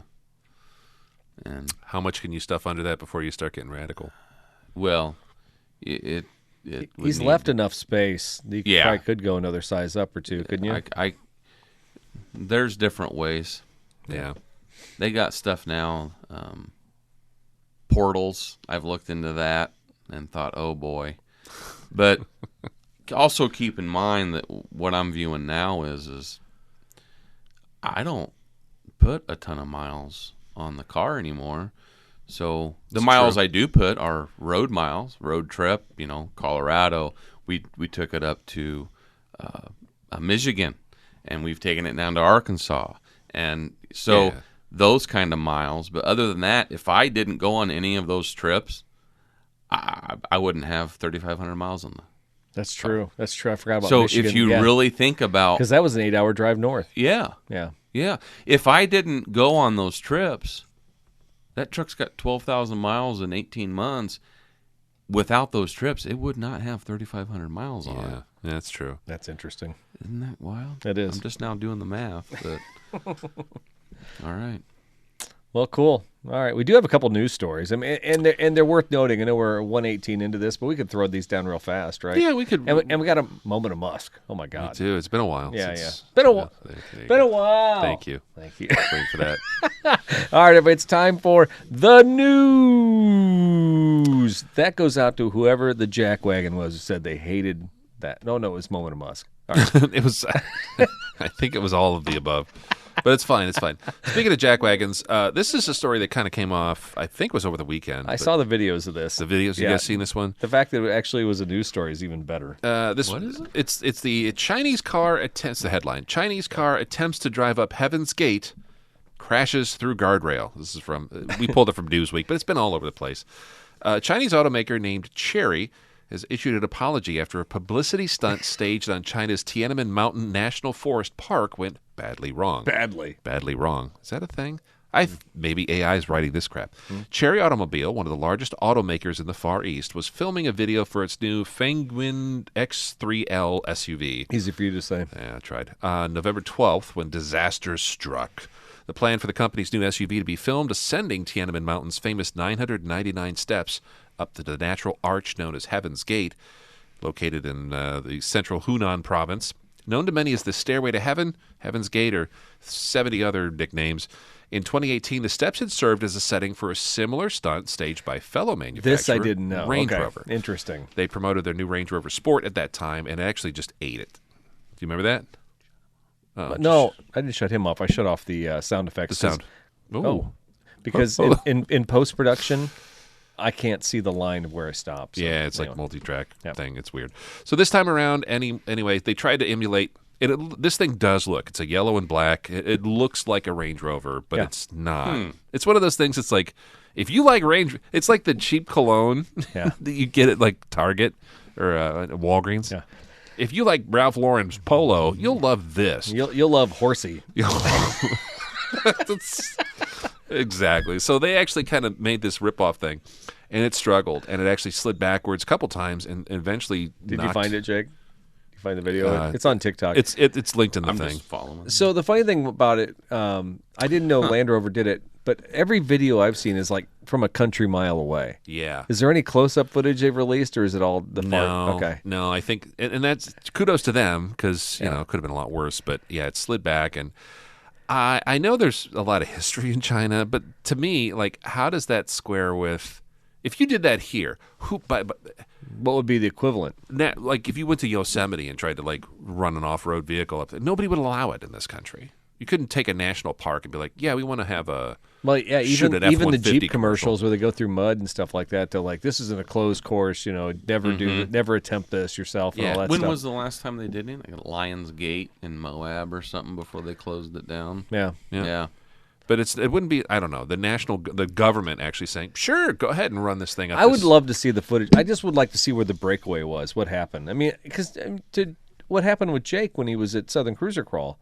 The tires were 90%. I guarantee you, whatever happened there, Yeah. either they weren't aired down properly, the tires didn't have the right compound, because there's no reason that Rover got up that thing. And I would argue that that thing should have crawl control or A-track or whatever on that new Chery vehicle. Yeah. It should have far more logic in it that it shouldn't have been slipping like that. So Maybe. More likely something broke. that's possible too, I suppose. Could be. It could be a combination of all of that. I saw that and I thought it was a little comical, but also It's a great story. I'm glad you saw it. scary Yeah. a little bit. So All right. This is an interesting story. Is this something your wife dug up, or have you been fearing for this yourself? no, this is another one of those things that my algorithm served me up, and then right before I went to bed, and then I had nightmares about it. Legionnaire's disease. New fear unlocked. Windshield washer fluid and Legionella bacteria. Windshield wiper fluid may contain bacteria that can cause a deadly form of pneumonia called Legionnaire's disease, according to researchers who say the study is the first to detect high levels of Legionella in automobiles or aerosoled by washer fluid spray. Legionnaire bacteria is naturally occurring, typically found in water, and is transmitted to people through a mist or a vapor from water containing the bacteria. For example, air conditioners and hot tubs can be a source of the infection. The bacteria do not spread from person to person. Most people exposed to the bacteria don't become ill, but some develop Legionnaire's disease. The bacteria can also cause a mild illness similar to the flu. Womp womp. Yeah, so we actually just dealt with this at the county, too. We had somebody get Legionnaire's disease. I didn't realize. So you can literally drink the water and you can bathe in the water. It's fine. Yeah, but if it gets to like steam and you breathe it, that's when you get the disease. It's crazy. Yeah, or in, what was it? There was a VA home or a VA hospital somewhere. It might have been in Illinois, where they condemned it because people were, all these veterans that were in there. So it was a home. They were getting it, and they traced it to either the humidifier or the air conditioning, something where it was the same thing. It was like water particles blown through the air, and that's how they were all getting sick. Yeah. And it's very hard to get rid of. So, yeah, this actually was the original first reports of this was in a CDC study back in 2014, and then a bunch of other places like did studies, and they're like, oh, yeah, that's a bigger deal. And they have found that school buses were the worst offenders because nobody cleans or checks or does anything. They just keep topping it off with junk. Yeah. You guys ever, being on road trips, you ever, those scrubber things at the gas station. And you smell them sometimes. Disgusting. They smell like a toilet. Yeah. Horrible. Yeah. And I look at that every time. Like, I won't use them. Even the bugs are all over the windshield because if you walk up and it smells like a porta potty, I'm like, I'm not putting that on my windshield because it's going to go right into the vent, right inside. Yeah. So that's a good thing. If you go, It's do funny the sniff test when how you go to the gas close we station. are literally to like a catastrophic bacterial infection, right? At any given moment. Yeah. But, in like the guy who died here recently in our county, he was 93. So most people can get this stuff and shake it off. Yeah, But if that's you have true. if you're compromised in any way, you're definitely in danger of stuff like that. It's When you go, vehicles come in and you top off their fluids. You look in there and it looks ratty and gross. Like, what do you do? It's so gross. People. I had a guy come with an Avalon the other day. He's like 10 years old. He's disgusting. The car is so gross. None of us want to touch the steering wheel. You don't want to touch the keys. And I just don't get how they think that we even want to service their cars. And we don't turn them away. Yeah. But it's so I don't get it. I mean, you wouldn't go into a hoarder's house because they don't want you in there. But a car, Everybody needs them. They still bring them to us for service. I think people think that it's normal. Yeah. They don't even like me with all consider my it. shit. They think I think it's normal. You All my haven't shit. seen my house lately. Maybe the Not three to of get off us. subject too much, but the number of people that would bring in a cable box and set it on the counter to roaches, return, and roaches scatter, and they literally stare at it like everyone has that problem. Yeah, what's the big Like, deal? are you out of your mind? Yeah. I'm going to pretend I didn't see that and Pretty close this much. ticket out. Yeah. That's what I'm going to do. I never in 5-6 years there had anyone go, I'm very sorry Yeah. that happened. Dude. Or they felt embarrassed. They at were all. embarrassed. They didn't give a damn. I think about now all the drip trays and all the cars. So all the Toyotas drip trays right below the AC evaporator. Oh, and yeah. if the drain gets plugged up, what'll happen is the water will literally reach the level where it's touching the fan blades, and you'll hear it. And you can actually sometimes see water sprinkle like coming out of the vents. And I'm like, now I'm thinking about it, I'm like, that water usually stinks. It's usually disgusting, especially in the summertime when it's been just sitting there festering. You got to clean it and vacuum it out. How we don't have like a catastrophic, epidemic at any given moment is beyond me. Just wait. It'll be a patient zero of that someday. It'll be like, I traced it to the faulty washer fluid. Yeah. Well, as long as we don't let people socialize anymore, I'm sure we'll reduce all of our immune systems. Yeah, Right? younger kids, they don't want to socialize anymore. They don't want to talk to you. I know. I went. I'll leave you with this. We went to a bakery, a relatively newer bakery, last weekend, and we were buying some stuff, and we ordered coffees, and we're waiting for the young girl behind the counter to make them. I'm like, hey, this place is pretty cool. Never been here. This is our first time. She goes, and then just like turned and walked away. Yeah. I'm like, It's like Beavis and Butthead, but what? that guy talked I mean, to I'm me. not super folksy. Like, hey there, I'm just trying to make some small talk, and it's just like, we're not. You got a bakery problem because I had somebody walk up the other day and they said, "Hey, have you ever been to our door?" And I'm like, "No, I don't go there." And they're like, "Why?" And I said, "Well, because my buddy Daryl went there one time and they put him off, and it sounds like it's really pretentious, so I won't go there." I mean, yes and yes, but their bread's pretty good and their food's awesome. But didn't you have a bad experience there? No, not necessarily our door. My dad did. My dad didn't like because they burn the bread. They burn everything's burned. I thought you It's said charred. there was like a guy with a man bun who like talked down to you one time or something like that. That's everywhere. Okay, all right, all right. So I'm free The to go there. man buns. I've been holding out from our door since they opened up. No, you should hit it up. Okay. And you should call me, and I'll meet you there. You have a dark chocolate rye sea salt cookie that's amazing. All right. Hey, is it about that time? It is about that time. Are you ready for this? Is this a Gabe Casey? Time for your There it is. moment of mode. All right. It's been a long time, but there's been such weirdness, and I don't think he's third rail toxic anymore. Am I right on that? Who, Elon? Yeah, Elon. I He don't- said. where is he, by the way? I don't know. Anyway, But he's selling robots to pump up that stock price right now. Elon says that Tesla Optimus will have a superhuman surgical skill. During a talk with Ron Barron, the founder of the asset management company Barron Capital, Elon said that Tesla's humanoid robot Optimus will one day perform surgeries better with precision than a human. Imagine a world where everyone has access to the best surgeons.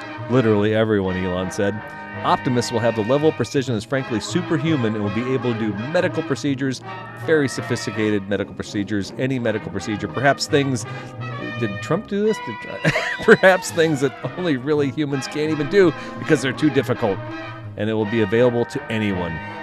He stated that people often talk about eliminating poverty and providing great medical care, but never really have a solution. Money doesn't solve it because there are so many. There's such a limited number of great doctors and surgeons. They don't grow on trees, but now they will be built in factories, Musk said. Oh, I thought I was timing it right. It's been so long since I did a moment, Musk. You shorted it up. Is Gabe gonna? No, this one doesn't have the outro. Oh, and that was your moment of Musk. We're a little rusty. We'll, All right. we'll get back in the swing of it. Anyway, It's been seriously like a year, I think. it since we has. did Yeah, Musk. he's been toxic. Yeah. Yeah. But you know what's not toxic is surgical robots. They do that all the time now. It's like a regular thing. It's an like, interesting concept to say. Well, when you think about socialized medicine, and why can't we have socialized medicine? Because doctors get paid too much and they don't want to work for free. Well, I guess if you have 100 robots that can do brain surgery, Yeah. I mean, I don't know, but then when something goes wrong, Who do you sue? who do you sue? Did you Yeah. see the rollout for this Russian robot? Where it fell. Yeah. And then they tried to cover it. Yeah. Yeah, It was, they covered up with the Yeah, so the black cape thing. Yeah, that guy Oh, struggled Jesus. getting that cape yeah. out. So meanwhile, in Russia, and I tagged this story in there too. The Russian human robot falls on stage during debut. Yeah. Oh yeah, this is from Newsweek. Russia's first humanoid robot. Their first humanoid robot. Sony and like Honda have been making robots for years, right? What was it? 10 years or Asimo? something? Yeah, that was and the what is Honda one. and what's up with the face on this thing? It's even weird. Is that like that's I don't know who I don't know who it's that's supposed to be, but it's concerned. Yeah, its first robot with artificial intelligence fell on the stage during its official debut at the technology event in Moscow on November 10th. I've fallen and I can't get up. Yeah, That's what it said. prompting staff to cover the machine from public view while attempting to fix the malfunction. The robot, named Adol, was introduced by developers as an advanced example of an anthropomorphic robot built largely from domestic components. Largely. The rest built from China, probably, right? As the robot was being led on stage, two staff members to the soundtrack of Rocky, it lost its balance. It fell, leaving several pieces behind on the stage. Video footage of the incident shared by the independent Russian news outlet They're like showed 22 staff C-cell batteries just rushing on the to hide the stage. robot behind a screen that was being dragged off. It wasn't, I mean, it was literally like they grabbed a black sheet and somebody's like walked out there and he's like, Yeah. it was Yeah, hilarious. and it was all twisted up.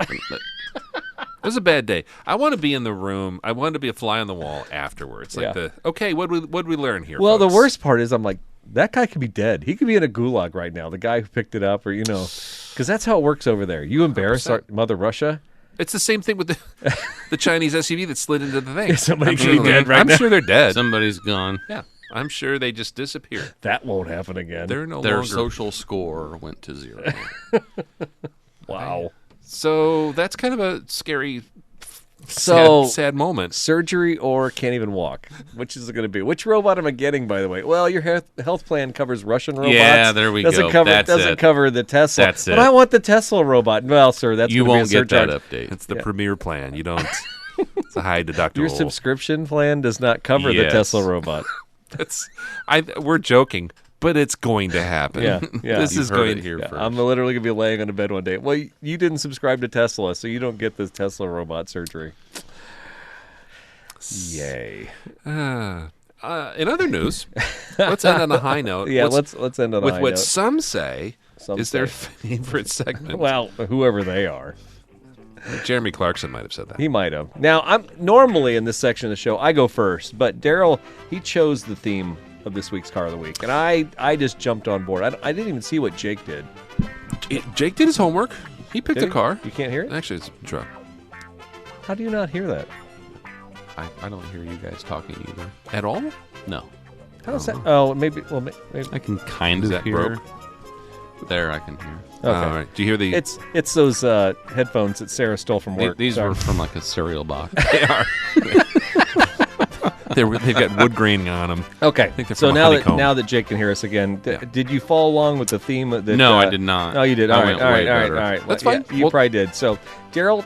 Yeah, do you want me to kick this off? Yeah, I do. 'Cause Okay. First off, explain your actions, because normally you're American muscle car, and then this time you pull out something European, and it's not even a nice European car. No, it's kind of a POS, as a matter of fact. But instead of being a POS, it's actually an MB 300E. It's a 1991 Mercedes 300E sedan, and it's got some miles on it. Not a lot, about 139K. It's for sale in Ottawa, just north of here in central Illinois. And I'll tell you why I pulled this up. It showed up in It's Facebook. a relative. No, it's not. I pulled it up in Facebook Marketplace, and for whatever reason, these 300Es, the E series from this era, have been popping up left and right for me, and I think it's a sign because these things have an inline six. Yeah. They're pretty bulletproof. Yeah. They're kind of one of the last E classes that were, they didn't really rust out too bad Oh, here. I don't know. The rockers on these can get really dreadful. Rockers do, but like the model that came after this, even worse. Okay. Even worse. But this thing, I don't know. There's something about them. This is the ad from Facebook Marketplace. It says, this time around, oh, that's my words. 91 Mercedes 300E runs and drives nice. Recent front springs, tie rods, Bill Stein front shocks, 139K, automatic, Illinois title, includes an extra set of Blitzak snow tires and winter wheels. It's black with the gray body cladding and that MB Tex interior that wears like iron. So it actually does. It holds up pretty well. I've been seeing these. This is a $4,500 car. And what's been going through my mind lately, the last show you heard us talk about the $50,000 average price for a new car. We talked about what's affordable anyways nowadays. If you had, 10 grand, you needed to buy a daily driver, what would you buy? And these things, you can buy these all day with some miles, but still, service history and kind of a decent running condition for under 10K. $4,500. This thing's a bargain if it's had some suspension work done to it, and it's 139,000 miles. I'd say this is good for another 200,000 easily. For $4,500, this would be a daily beater that I would drive, hopefully for the next several years. And I noticed that you also, this is something you would buy. You're formerly a Benz guy, right? So yeah, I had two Benzes back in the day. I had a 420 SEL, The big dog. mid '90s, before they went to the boxier style. So Okay. and then I had a 190E, like an '87, and that was definitely in this wheelhouse of this vintage of car. They all kind of looked alike. And but I'm gonna tell. Have you ever driven one of these? I've ridden it. My uncle Don had one when I was in high school. There's something about the interior of the way they design the seats, the springs. They're not comfortable. Not really? No, I think, and I think a bigger guy like you would hate the way it sits on your legs underneath. I don't know. I think you should sit in one sometime and just see. Yeah, the last time I did, I was half the size that I am now. I'm telling you, I remember that 190. Even at my size, I'm just like, I remember the seat being springy and kind of weird. That's called a lumbar support. No, it don't. It's literally like sitting in your grandpa's chair or something like that. So, Okay. Fair enough. but to your point, and I never thought about this, if you pulled up to Cars and Coffee with this, and this was like something you just bought, you're like, this is going to be my toy, or it's going to be something, maybe a project car. Yeah. I think this car does reek of some coolness. So I think the right set of rims. yeah. I'm not. Well, a I huge- even like those factory friggin' plates. Yeah, They have the tiny little air ventilation on them. I mean, they're nothing special, but every Mercedes came with those same hubcaps, those alloy wheels. So I basically saw yours and doubled down. You did. I did. And I didn't expect this. Actually, when I looked up E-Class, I didn't find a lot in this generation. I was shocked. I had to go all the way to Chicago for this one. I found a 1995 Mercedes-Benz E-Class E320, and it's in Crystal Lake. It's been driven 95,000 miles on automatic transmission. This is on Facebook Marketplace. It's a gasser. He's selling his E320 1995. This is from the description. It has the W124 facelift. It's in excellent condition, has a full professional restoration, includes a smooth 3.2 level engine or liter engine and an automatic. It's beautiful. This car is as clean as it gets. If you go to the pictures, you will see that it is an absolute museum piece. The floor mats look like they were brand new. This car probably looks as good as it did on day one when whoever had it. But he's asking $18,500 for it. It's a lot of money. Or is it? I think it's too much money. And I think if this were the newer E-Class with the round headlights and it were this nice, maybe. But I think this W, and I think it's called the W body style, the body chassis platform, whatever. I don't think these have the design legs to them. They remind me of like diplomat cars from the Middle East when I was a kid. You know, they're very boring. They're the grocery getters of the suburbs back in the 80s and 90s. That's probably why I like them, because I saw them everywhere as a kid where I grew up. Not Lego. What's the other one? Playmobil. Yeah, that's what this reminds me. It reminds me of like a kit you'd build. Yeah. You know, like here is family car. Yeah. That is what it looks like. And I don't remember them having really good. I mean, first off, they were doggy. That 3-liter and the smaller engines, they were not very peppy.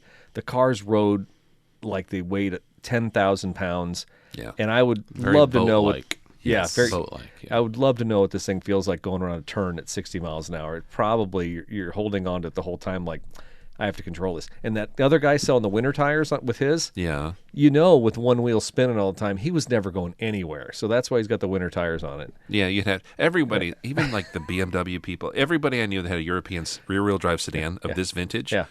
They had a set of winter rims and tires in their garage because they needed it. Yeah, the front the front engine so damn heavy in that thing, and no traction in the rear. So yeah, you had to have snow tires at all times. What if yours was as clean as it is, but it was the diesel, the 300 SD or whatever, not SD, whatever 300E diesel? I would rather spend $4,000 on yours than $18,000 on this. Yeah. Yes. It's impressive. But Not that much difference in There's miles. just something about the body of that car that doesn't say spend a lot of money on me. No. If it had a glass roof, or I don't know, I just don't ever see spending that much. I feel sorry for this guy. It's kind of what was the car that we looked at the last time? The guy spent $300,000 in restoration. Oh, it was a little Italian thing, and he's trying to get $200,000 out of it. You know, and it wasn't like no bids. Yeah, I feel like this guy spent $10,000 in restoration, and he still got a car worth $10,000. It's kind of like to Jake's argument with Land Cruisers. You know, Yeah, it's going to cost that. It's worth what it's worth, and you have to spend it to get there. So, Yeah. But he overspent, and he doesn't understand that this car. If somebody spends $18,500 on this, it's a money laundering scheme. They're getting a bad deal. Something's wrong. They did make a 4MATIC in that era. They did. So. Neither of ours is all-wheel drive, I don't believe. No, we went cheap. Well, good job. Thanks for playing A Tale of Two Benzes. Maybe this will somehow work out. Yeah, I think one of our favors. It would be hilarious in an alternate universe for us to pull up to a car show with two old '90s Benzes in a very. I mean, dude, what was that website you used to go to? It was Malaise Motors. Yeah, these are Malaise cars, aren't they? They are. Okay, they are. But you know, this is typical Daryl Scott. Find a fine German vehicle and then find the most bland version. The crappiest version. Well, I'll find a diesel next time. All right, Jake brings us back to reality because he finds Please. something that's highly desirable. What's going on here, buddy? Yeah, I didn't follow the Benz theme. I found in Plainfield, Illinois, a 1985 4Runner with the solid front axle and the 22 RE. It looks like a trade bait for you. Only thing it does not have is the SR5 package. Does it come with a remote controlled truck? See, I'm going to assume so. It's in several pictures. I mean, how could you sell one without the other that's in the pictures? Paint match, right? Well, so what is it? I'm not good with the older stuff, but it's almost like is it beige? Yeah, almost like. I don't think that's a factory color. No, it definitely was a factory color. Was it? Okay. Jake would know. My I friend wouldn't had argue the his dad had an 85. We called it the beige 4Runner. And it was an automatic 22RE SR5 that had the solid front axle. Oh, And, okay. So the SR5, yeah, I remember back. So the SR5 SR5 was is a nicer trim back Yeah, then. it has. No, if you go to the Facebook link, he's got pictures of the inside. It's super clean. He wants $27,000 for it. There it is. Well, I think he'll get that. There's very few untouched 85 solid axles. Everyone stripped those 4Runners To and make put a those trail and rig. put those solid axles in their buggies. You know, just recently from having to do like even the seats in your old Land Cruiser, how tedious some of this repair is. I mean, I'm looking at the interior of this truck. It's only got 46,000 original miles, so it may very well be original. original. Yeah, it looks great. and this has got, it's that era where, as a kid, I didn't like it. As a kid, I didn't like the decals or anything with graphics. Yeah. And Oh, now, back then, yeah. I think that's factory. yeah. The color is factory. It reminds me if That Cal paint's not original. No, but the color is. Okay. If Cal Melvin saw this, he would say that's the beige 4Runner. We called it the beige 4Runner. This thing screams super low miles, West Coast. There's absolutely not a speck of rust on it. Even if it's been repainted, you could tell it's pretty straight. Correct. You know, Yeah. she ain't Yeah. banged up or nothing. It's got the KC daylighters, the fogs on the front. That top comes off. It's heavy as hell, but so much fun. I like the recliner in the back, so when you take the top off and you take Stacy up to the lake for the weekend, you just you can look at the stars together. Right there. Yeah, that's it. And these were fuel injected. Yeah, it was the only year that the 22RE came with the solid front axle. Okay. Did they do a turbo on these at one? They did in '86, and they were IFS. Okay. They did not on the solid axle. Man, the encyclopedia of Toyota. They got The look at this. 4Runners. Look at those door panels. Like Yep. corduroy with the little map pockets. Yeah. Yep, and they got another door latch on the back side of the door, So the rear people can get rear out. people can get out. Yep. So when I was real little, my dad had a friend. Him and his wife had one of these, and it probably was around the same era.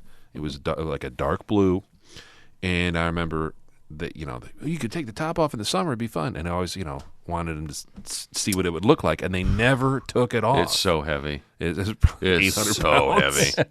So because heavy. it's bigger. A lot of people Well, look at this era. Andrew, Blazer, real Bronco, glass. My cousin Andrew had one, and it is heavy as hell. so heavy, Like 4 people. cumbersome. Close. Okay. What I love though is stories about like, oh, you can never get sealed back up right, and they leaked all the time. Like, but that's part of owning an open canopy vehicle. People Right. who have a Jeep or a Bronco and They don't complain about care. water. They don't I mean, care. why did you buy it?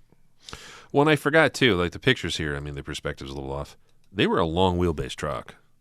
Like it almost seems like, was it built on an extended cab frame or was it on a different frame? Dude, there's like a whole YouTube video about like the dealership that started making 4Runners, and then Toyota stole the idea from them. Oh yeah. Yeah. They tried suing them or something. Or what? No, they tried suing them. They were like a little custom shop. Yeah, and so they were taking the pickup trucks and making these fiberglass Yeah, tops for the yeah. back, and I know what you're talking about. I'm gonna be watching it's a pretty great story, and Yeah. there wasn't a whole lot of them made, but basically Toyota ripped off the idea, and they Wasn't it a company up in like Minnesota or something? maybe It was stateside, I think. yeah, I thought it was like Utah or something. Yeah. but I We'll don't check it know. out. Something this clean, and I'm glad it's local-ish, right? It's Plainfield, south of the Chicago area. We don't see this stuff this nice with this low miles anywhere. Every time you see a list like this, it's in Pasadena or Tucson, California. Yeah, Yep. you're like, damn it, all the nice stuff's out there. It's cool to see, even with kind of the buyer's premium for something that's this nice. What do you think 27K is fair price for something like this? I think he will get that because it is listed here in Illinois. I don't think he gets that in California. Yeah, because there's 20 others There's a couple others. Yeah. I think somebody, if he doesn't get that, I think in his post it says we'll trade, for value or like cash. Don't lowball. Mm-hmm. He's one of those posts, but he's probably earned the right to post it when you have a solid axle 22 RE, Yeah. like with 46,000 miles. That's I hate these trucks only for the only for the fact that when you buy it, what do you do with it? I'm not taking it on the trails. No. I'm never going anywhere that's going to get a scratch on it. So now I have this museum piece. But that one, because things like the top does come off, Yeah. it's a manual. So maybe I I could, wouldn't want a manual on the trail. So maybe I could but just I'd run down love to to drive Costco it. on Saturday. Yeah. Yeah. Okay. I could see that. It's the class. I mean, it's an 85. It's I'll 40 years old. It's to your point. When something like this rolls in, and usually it's not a 4Runner. Usually it's the old the McFly era truck, right? Anything remotely in that vintage rolls up. I saw one. This is about 10 years ago. I saw a nice Nissan hardbody from the late 80s roll in. It's like a graphite, and it was the V6 and all that. Some guy rolled in here. He sold it. He doesn't have it anymore. There was a mob. People mobbed him when he rolled in because people have not seen these here in the Midwest. Yeah. Those things got used. They got abused. It's like the square bodies, right? They disintegrated. disappeared. Yep. Except they made like 70 million of those things, and these things just didn't survive. I would drool. I would be over this guy. I would geek out. If somebody rolled into a car show with this, I would not leave for about 45 minutes. Absolutely. And I had 500 pictures on my phone. And I think that's what you take this for. I don't know. Really, the things that it lacks to command is that it's not the SR5. So if you look at the dash, it's a very basic. I think he has There's the no tack. temperature.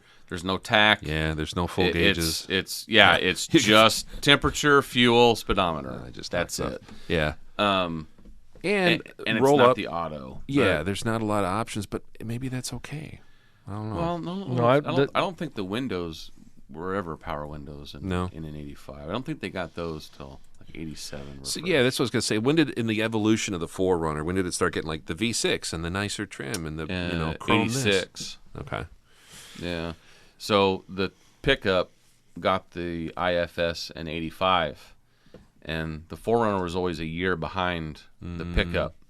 Okay. So when the second gen came out, the pickup had already changed in 89. The 4Runner didn't change till 90. So this is the first time that I was ever right in front of Eric. We were at camping in Badlands Oh, my 10 God. years ago. Never forget. And he Hashtag was never adamant that a 1989 4Runner was a second. I mean, he was like, "You don't know what you're talking about. I work at Toyota." It's the second gen. And I was real quiet until he pulled his phone out and, Yeah. and realized that I've been right. I said, I don't know. Pretty much ever since. I don't know who this Irish guy is, but he's kind of a jackwagon. I don't think we're going to be friends. Thinks he so, is. So just so you know, the creation of the Toyota Trekker was by Winnebago Industries, and the success of these early Trekker conversions proved that there was a market prompting Toyota to Yes. officially develop and manufacture the first 4Runner itself, which was released in 1984.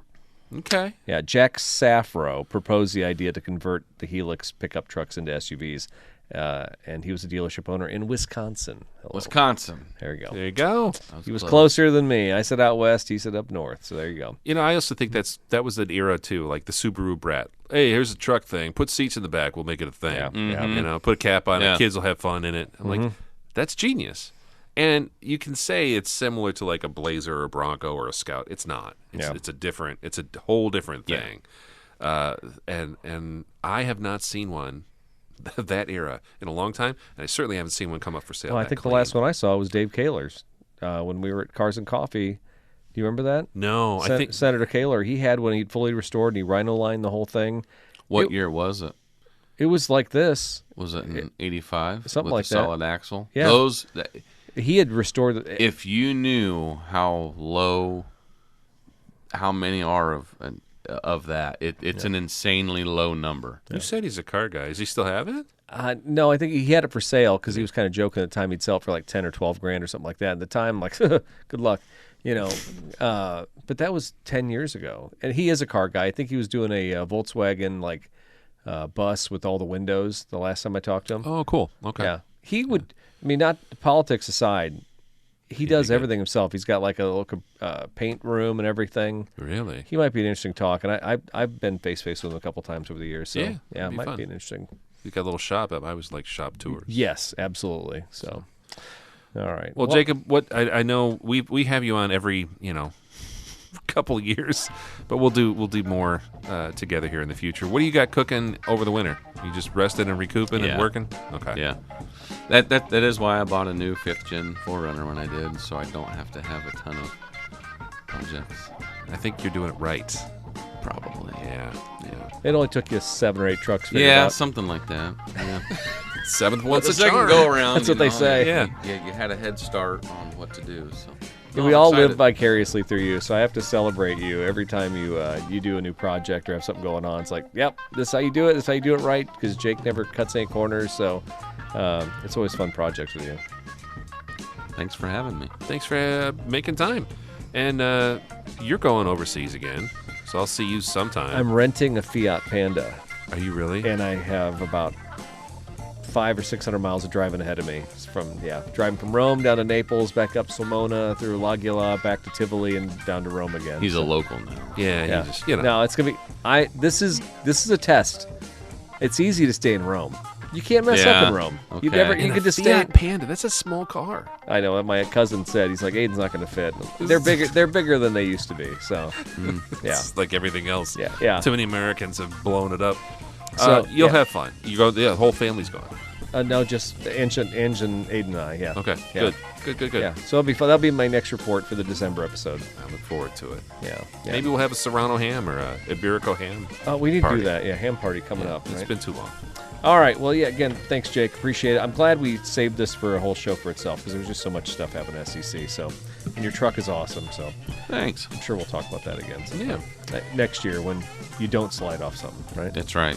All right. info@throwinwrenches.com if you want to hit us up. Thanks to all who have been listening, whether it's your first time or you're back for more glutton for punishment. We appreciate you listening. Yeah. All right. For Throwin Wrenches, this is Eric. I'm Daryl. Jacob. See ya.